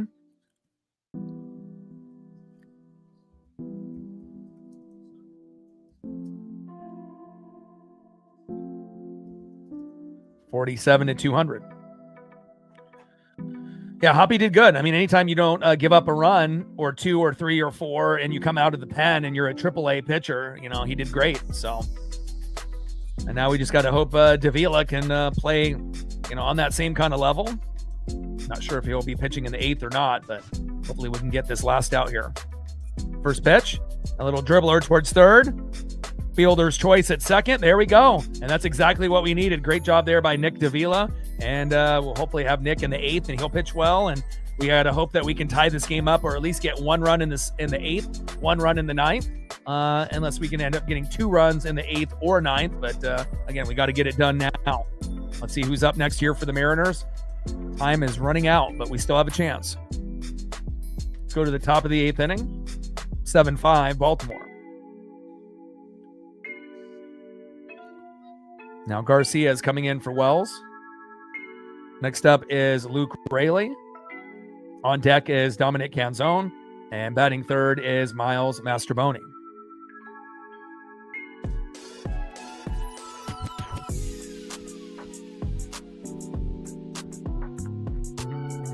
All right, Rico Garcia is coming in. We roughed him up last time we saw him, so hopefully Rico will have the same result and we'll be able to come back and win this game.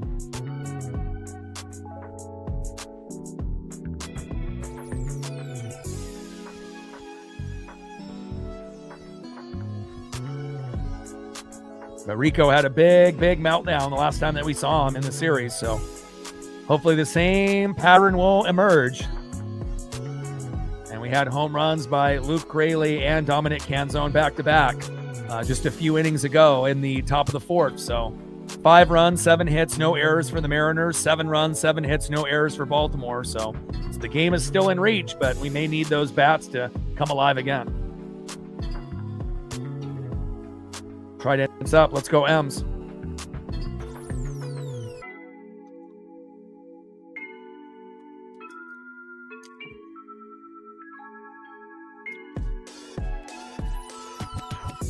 May have to stick to putting Woo on the thumb only at home. You know, I'm definitely superstitious and whatnot. You know, there was a time where I wouldn't even put any of the pitchers on the thumbs. It just seemed like every time I did that they would lose and whatnot. But I guess I got to be a little bit more strategic about it. All right, Mariners, we still got a chance. 7-5 Baltimore as we go to the top of the 8th. And obviously we have the Nationals next with James Wood. So, again, even though they don't have the greatest record, it's still going to be a tough series on the road. And, I'm definitely looking forward to coming back home at T-Mobile where we're going to play our best ball. But with all things considered, we still are tied for the first best record since May 25th, 11-4 in the last 15 games. So just got to get a little bit of that Mariner magic here. First pitch takes a strike looking high and away. 0-1 count to Raley. You need that Mariner moose, that Soto mojo. 0-1 pitch. Big swing and a miss. No balls and 2 strikes from Garcia to Raley. Come on, Luke.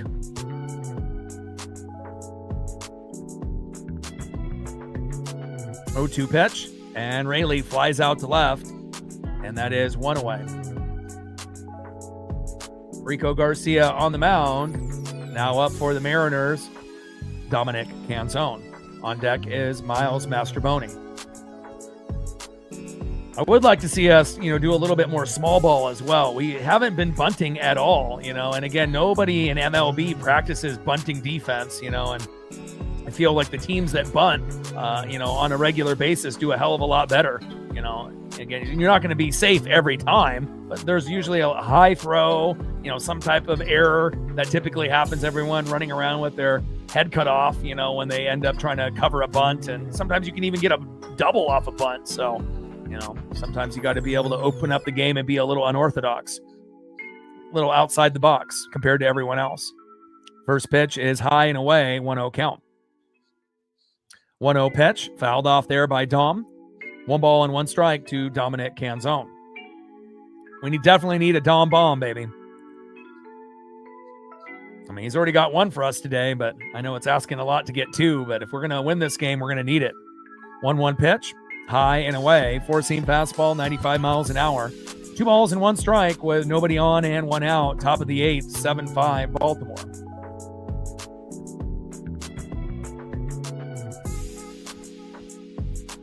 Come on, Canzone. 2-1 pitch. Fouled off. Out of play. Change up 85 miles an hour there by Rico Garcia. Last time we saw Rico, we roughed him up earlier in the series. But will we be able to rough him up twice in a series? That's the question. 2-2 pitch. High and away. Good take there by Dom. Change up missing badly. 85 miles an hour by Rico Garcia. Count is full. 3 balls and 2 strikes to Dominic Canzone. Take the walk if it's there, Dom. Swing if it's right down the middle.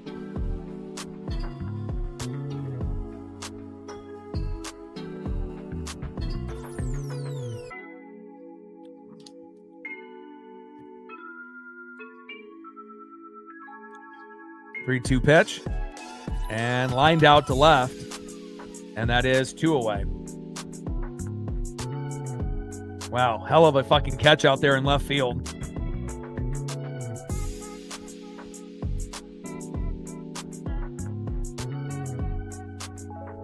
Great catch there by Taylor Ward. I mean, if he doesn't come up with that, that could have been a double for Dom. Single at the very least, obviously. All right, next up is Miles Mastroboni. You know, we've been pretty good with 2-out rallies, you know, within the last 2 to 3 weeks. We definitely need one now. First pitch from Garcia to Mastroboni. Fouls it off. 4-seam fastball, 95 miles an hour, 0-1 count. Let's go, Miles. On deck is Johnny Pareda. And then if we can get to him, Colt Emerson. 0-1 pitch. And Mastroboni with a nice single to right. There we go. Nice job by Mastroboni making the most of his time with the ball club after being on the 60-day injured list. Good job, Miles. Good follow-through swing. All right, next up is Johnny Pareda. Let's go, Johnny. And then on deck would be Colt Emerson. Let's go. We're running out of time. We got to try to score at least a run here. Cut into this lead. Scratch, claw, anything that we can do to get this game sized up to 7-6 rather than 7-5. First pitch from Garcia to Pareda, low and away. Slider, 89 miles an hour, 1-0 count. 1-0 pitch. Big swing and a miss right down the middle. 4-seam fastball, 95 miles an hour. 1 ball and 1 strike to Johnny Pareda. Come on, Johnny.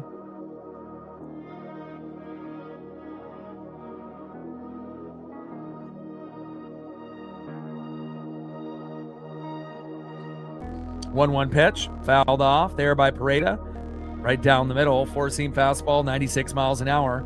1 ball and 2 strikes with a runner at first and 2 outs, top of the 8th, 7-5 Baltimore. Come on, Johnny.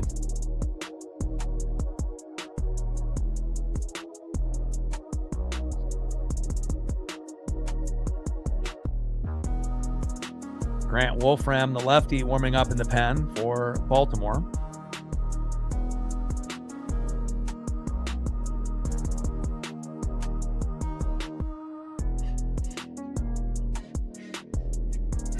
Shout out to my boy Brooks Beats with the best beats on YouTube. Come on, Johnny. 1-2 pitch.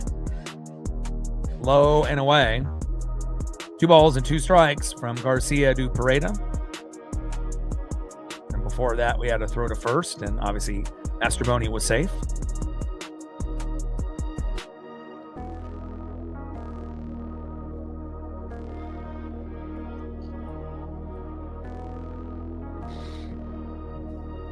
Top of the 8th inning, runner at first, Mastroboni with 2 outs. Orioles hanging on to a 2-run lead and got to find a way to try to get this to 7-6 if possible. And there we go. Pareda with a nice single to right. My boy. Clutch by Mastroboni and Johnny Pareda.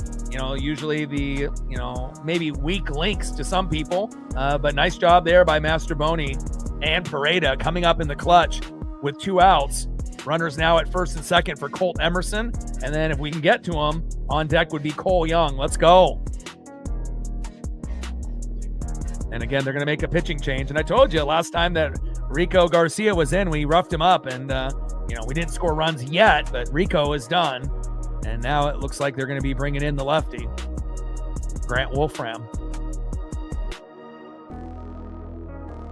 And obviously we know Colt has missed a few games with the back spasms, but we could really use a big play from Colt Emerson here.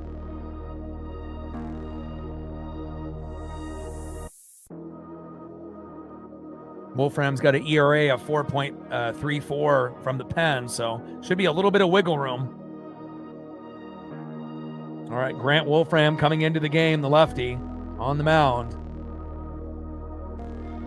And Colt Emerson in the box. Great job there by Mastrobuoni and Pareda late in the matchup, and sometimes it ends up being, guys that you don't expect, to make a big play late in the game, and they end up being one of the unsung heroes. 23 subs to go to 24,300 as we're waiting for the commercial break to end. We're at 30 on the Dono train, 70 to go. And let's see where we're at on the likes with 274 in the room. How close are we to 200? We're almost there, 158.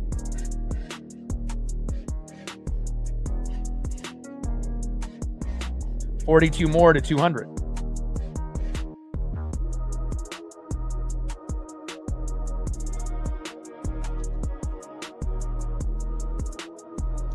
Yeah, great job by the role players, backup players, whatever you want to call them. I love seeing guys, that people don't really believe in, step up and make those plays. And honestly, we've seen it from everyone at times, right? Garver, he's just going to strike out, and then he hits like a 3-run jack and helps us win a game. Ref Snyder was, terrible at the beginning of the year, going 0 for 20-ish, and then, has once in a while been able to come up with a big play here and there. Garver and Pareda, obviously doing the best that they can, since Cal has been hurt. And let's see if we can get some Mariner magic here. First pitch from Wolfram to Emerson, low and away, 1-0 count. 1-0 pitch, takes a strike looking low and away, just paints the corner barely with the sinker, 96 miles an hour. 1 ball and 1 strike from Wolfram to Emerson.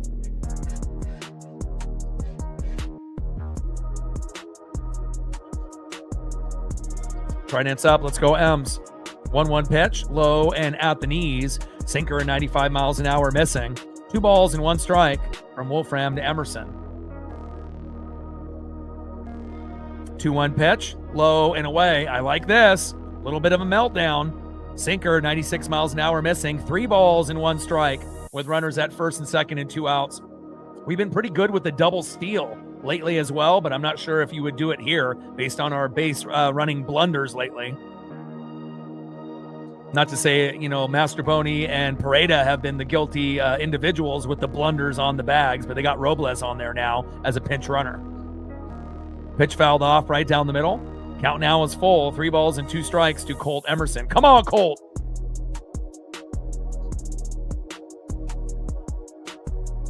Last pitch ended up dribbling towards first base and foul. Runners at first and second with 2 outs. Grant Wolfram on the mound, the lefty. Colt Emerson in the box. Come on, Colt. We got Cole Young on deck, having a great game today as well. Come on. 3-2 pitch. And another hard hit ball towards first and foul. Out of play. 4-seam fastball, 95 miles an hour there by Grant Wolfram. Runners at first and second with 2 outs. Top of the 8th. We're down by 2 runs. We got to get at least 1 in this inning. 2 would be great. 3 would be fantastic. 3-2 pitch. And a hard hit ball. Little slow dribbler. Throw to first. And unfortunately, that is out number 3. We leave 2 stranded. And now we're going to be down to our last inning to try to be able to come back from hopefully only 2 runs.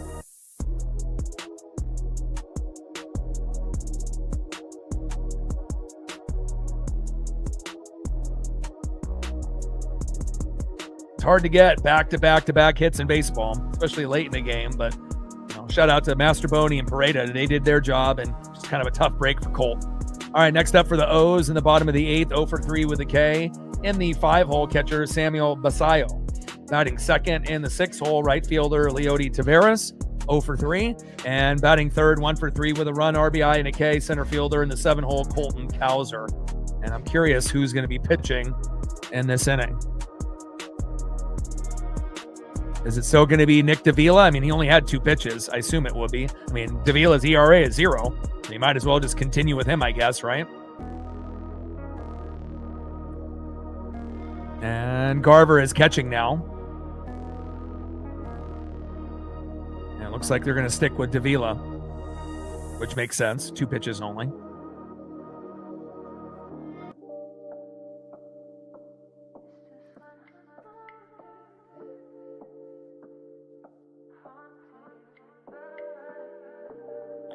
All right, Marinamoose. We had to bust you out early, within the first couple innings, which is unusual, and it helped. And we're really going to need your help now. Bottom of the 8th, 7-5. We can't let them score even a run, because if we end up having to be down by 3 or more, it, more than likely will be game over. So, even down 2 runs is tough, but, not impossible. Hopefully we can find a way. Just need a meltdown. And if we can get that meltdown and score 2-3 runs, we can find a way to win this game 8-7 in regulation or tie the game up 7-7 and win in the 10th or the 11th or the 12th if needed. We've done it before. Think about how many times we've made rallies in the 7th, 8th, and 9th. It's quite often in 2026. Hell, we did it quite often last year too in 2025, but definitely a lot of pressure, But again, we're going to be at the top of the order, right? So we're going to have Cole Young, we're going to have Julio Rodriguez, and we're going to have Josh Naylor. And then if we can get to Randy Arozarena, maybe he'll be the hero. So first pitch from Davila Dubasayo, high and inside with a slider, 85 miles an hour, 1-0 count. 1-0 pitch, low and at the knees, slider missing. 2 balls and no strikes from Nick Davila to Samuel Basayo. Come on, Nick. And it shows you how depleted our bullpen is, where we've had a couple AAA players come in from the pen, but no Cooper Criswell, no Matt Brash for a few weeks, so got to do the best with what we have. 2-0 pitch, fouled off, out of play there by Basayo. Bottom of the 8th with nobody on and no outs, 7-5 Baltimore, and we just need Nick to pitch well here. 2-1 pitch, fouled off, low and away. 2 balls and 2 strikes from Davila to Basayo.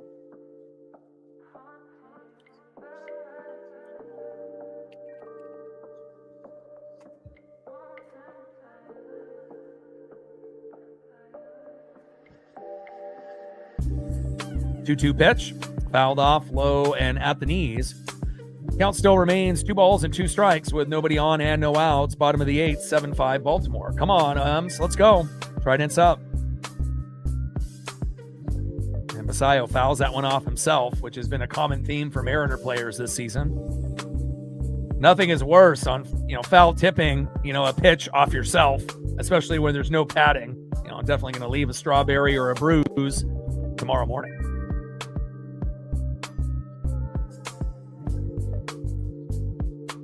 Looks like he did have a little bit of a padding where he deflected it off himself there, luckily, on that right leg.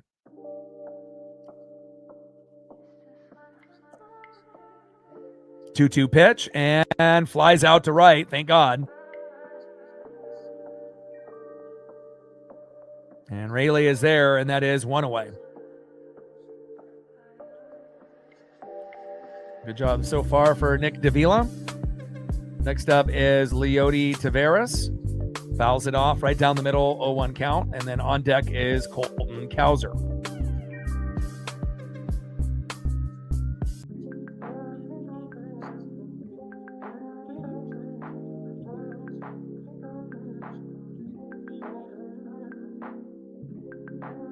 Little dribbler right in front of the catcher. Are they saying it's foul? Bunted foul. Okay. Call up Cade Anderson. We need him. I know it's in Double-A, but he's electric. He's the best Double-A pitcher in baseball right now, and it's not common, for guys to skip Triple-A and get called up. It does happen once in a while, but with all the struggles that we've had so far now, especially with injuries to Criswell, on top of Matt Brash, I hope that we call him up sooner than later. Hell, I wouldn't even mind if they called him up tomorrow, but he'll get called up at some point, after the All-Star break, at the very latest in the playoffs, but it wouldn't hurt my feelings one bit if they called him up tomorrow or sometime very soon. We need him. 1-1 pitch, fouled off. Right down the middle. Slider, 87 miles an hour there by Nick Davila. 1 ball and 2 strikes with nobody on and 1 out.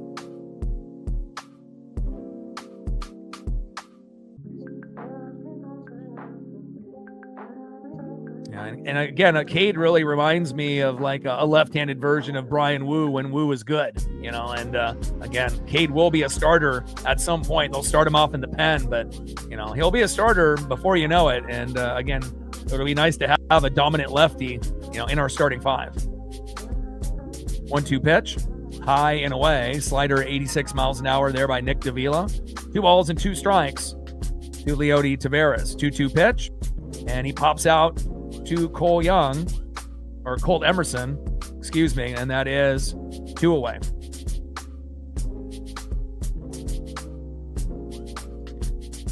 Nice job there by Colt with the defense, and that is 2 up and 2 down. Next up is Colton Cowser, and great job so far by Nick Davila. Poppy ended up pitching well as a bullpen AAA guy also. Just kind of sucks that Wu had to give up so many fucking runs. But again, 4-0 at home, 1-4 on the road. Almost like Logan Evans last year. First pitch is low and away by Davila, 1-0 count. 1-0 pitch, big swing and a miss, right down the middle, sinker 94 miles an hour. 1 ball and 1 strike to Colton Cowser. Come on, Davila.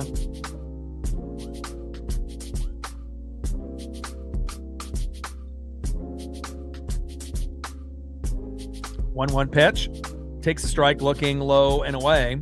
4-seam fastball, 94 miles an hour there by Nick Davila. 1 ball and 2 strikes to Colton Cowser. 1 strike away, Nick. Let's go.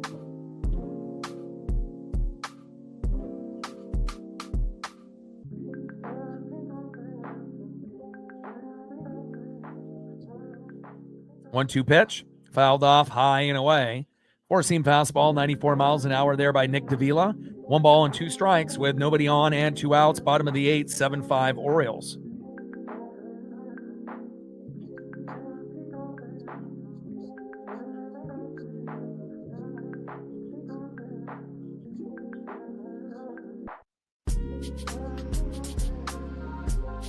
One-two pitch, big swing and a miss. There we go. Nice job there by Nick Davila. At least we have somebody in the bullpen that's a AAA guy that we might be able to count on. Nice job there by Nick Davila. And now we're at our last opportunity here. And hopefully we can find a way to get 2 runs to tie it up, to go to extras, or 3 to win. Let's see who's up next. Next up for the Mariners, having a great day today. 3 for 4, a run, RBI, and a K, and a home run. Cole Clutch Young. Batting second, 2 for 3 with an RBI and a base on ball. Julio Rodriguez also having a good game. And batting third, 0 for 3 with a walk. Good opportunity to be a hero here. It's Nails, Josh Naylor. Trident's up. Let's go, M's.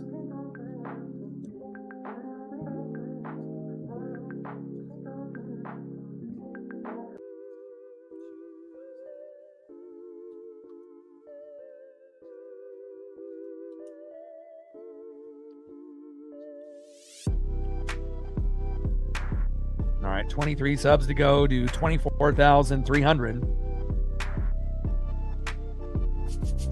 We're at 30 on the Dono train, 70 to go.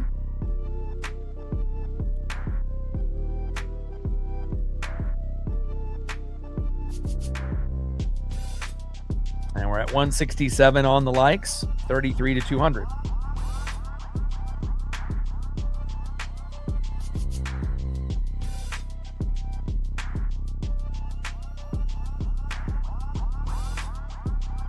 All right, Kittredge is coming in.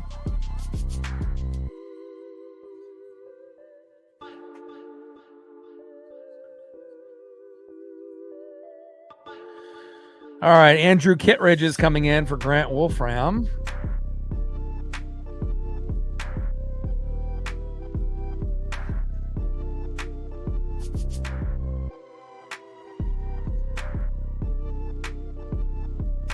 Andrew Kittredge on the mound. Cole Young in the box. On deck, Julio Rodriguez. Batting third, Josh Naylor. And if we can get to Randy Arozarena, that might be the guy that wins the game for us. All right, let's go, Cole.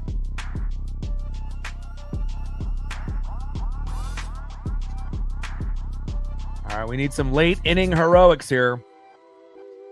Trident's up. Let's go, M's.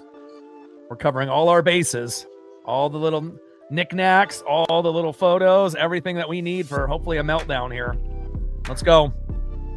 Bottom of the 9th, or top of the 9th, 7-5 Baltimore. First pitch from Kittredge to Young. Takes a strike, looking high and away. Slider 90 miles an hour, 0-1 count. And Kittredge has got a weird kind of hiccup in his delivery. kind of hesitates before he throws the ball, but hopefully they'll figure it out here. And a little dribbler on an 0-1 pitch. Throw to first, and that is 1 up and 1 down. Unfortunately, Cole Young cannot start the rally. Good play there by Jackson Holiday. Next up is Julio Rodriguez. Let's go, Julio.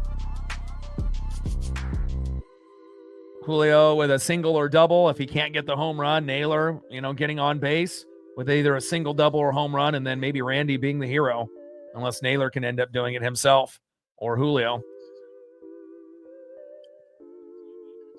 First pitch, takes a strike, looking right down the middle with a slider, 89 miles an hour to Julio Rodriguez, 0-1 count. Come on, J-Rod. Top of the 9th, we're down by 2. We need a miracle here. 13 homers, 34 ribbies for Julio Rodriguez. And a little dribbler, it gets through. Wow, let's go. Unbelievable. And Julio Rodriguez turns a single into a double. Unbelievable. And Blaze Alexander with an error. At least I think they'll charge him with one. Great job there by Julio Rodriguez. A hard hit ball to third. And again, could have been a routine play, but for whatever reason, Blaze Alexander did not defend that properly with the backhand, attempt. And we'll take a double out of it, what it should have been a single or even an out. Next up is Josh Naylor, and that is an error by Blaze Alexander. Let's go, Naylor. On deck is Randy Arozarena. Let's go. That's exactly what we needed. Let's go. And Naylor with a ball hit right up the middle. Throw to first. And that is 2 away. All right. Julio ends up making it to third base, though. And now we need Randy Arozarena to hit a 2-run jack like he did recently. And he can tie this game up. Let's go, Randy. On deck is Luke Raley. Come on, Randy. Randy has been our most consistent hitter from the beginning of the year, and he definitely deserves an all-star bid. Randy Arozarena. And Randy on the first pitch. Damn it. Right to the shortstop, throw to first, and that is out number 3. Oh, I wish Randy would have worked the count there. I mean, it would have been really nice to get to pitch 4, pitch 5, and, who knows, maybe that perfect pitch happens, but Randy is very aggressive there and doesn't get the hit that we need, and Julio is stranded at third, and that is the ball game. Nice little rally there at the end, but just not enough.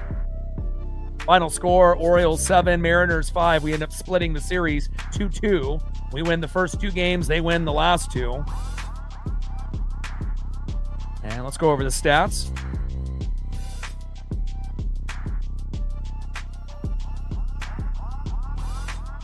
All right, Taylor Ward, 1 for 2 with 2 runs. Gunnar Henderson, 0 for 3 with a run. Adley Rutschman was one of the MVPs, 2 for 3 today. With 3 RBIs and a run. He was huge. Missed the first 3 games with the hammy, and he made the difference. Pete Alonso, 1 for 4 with 2 RBIs and a home run and a run. Samuel Basayo, 0 for 4. Leody Taveras, 0 for 4. Colton Cowser, 1 for 4 with an RBI and a home run. Kobe Mayo, 1 for 3. And Jackson Holiday, 1 for 3 and a run. And then for the Mariners, Cole Young had a great game, 3 for 5 and a home run. Julio Rodriguez, 2 for 4 and an RBI. Josh Naylor, 0 for 4. Randy Arozarena, 0 for 4 with a run. That's tough. Hard to win a game when both those guys go 0 for 4. Luke Raley, 1 for 4 with 2 RBIs and a home run. Dominic Canzone, 1 for 4 with a home run and an RBI. Miles Mastrobuoni, 1 for 4. Johnny Pareda, 1 for 4. And then last but not least, Cole Emerson, 0 for 3 with a run. And again, if Brian Wu, just doesn't give up fucking 7 runs, we would have had a good chance to win this game. And again, 4-0 at home, but again, 1-5 on the road. And now Wu is 5-5 like George Kirby. It's not what we want. Wells gets the win. Wu gets the loss. Kittredge gets the save. And again, we got to play better than this if we want to have any chance against the Nats and obviously James Woods. So hopefully things will get a little bit better moving forward. So, but again, I guess the split is better than nothing. But again, this definitely was a series that we could have won. So, well, I love you guys and I appreciate you guys very much. Shout out to Chris, Reflect, and Reflect for helping out on the Dono train. And again, shout out to all the new subs and all the individuals that hit that like button and supported the channel here today. And I appreciate you with the subs as well. And I got one question for you. Who you know talk sports like us? Your boy Ryan, Northwest Sports Fanatics. Tridents up and go Mariners.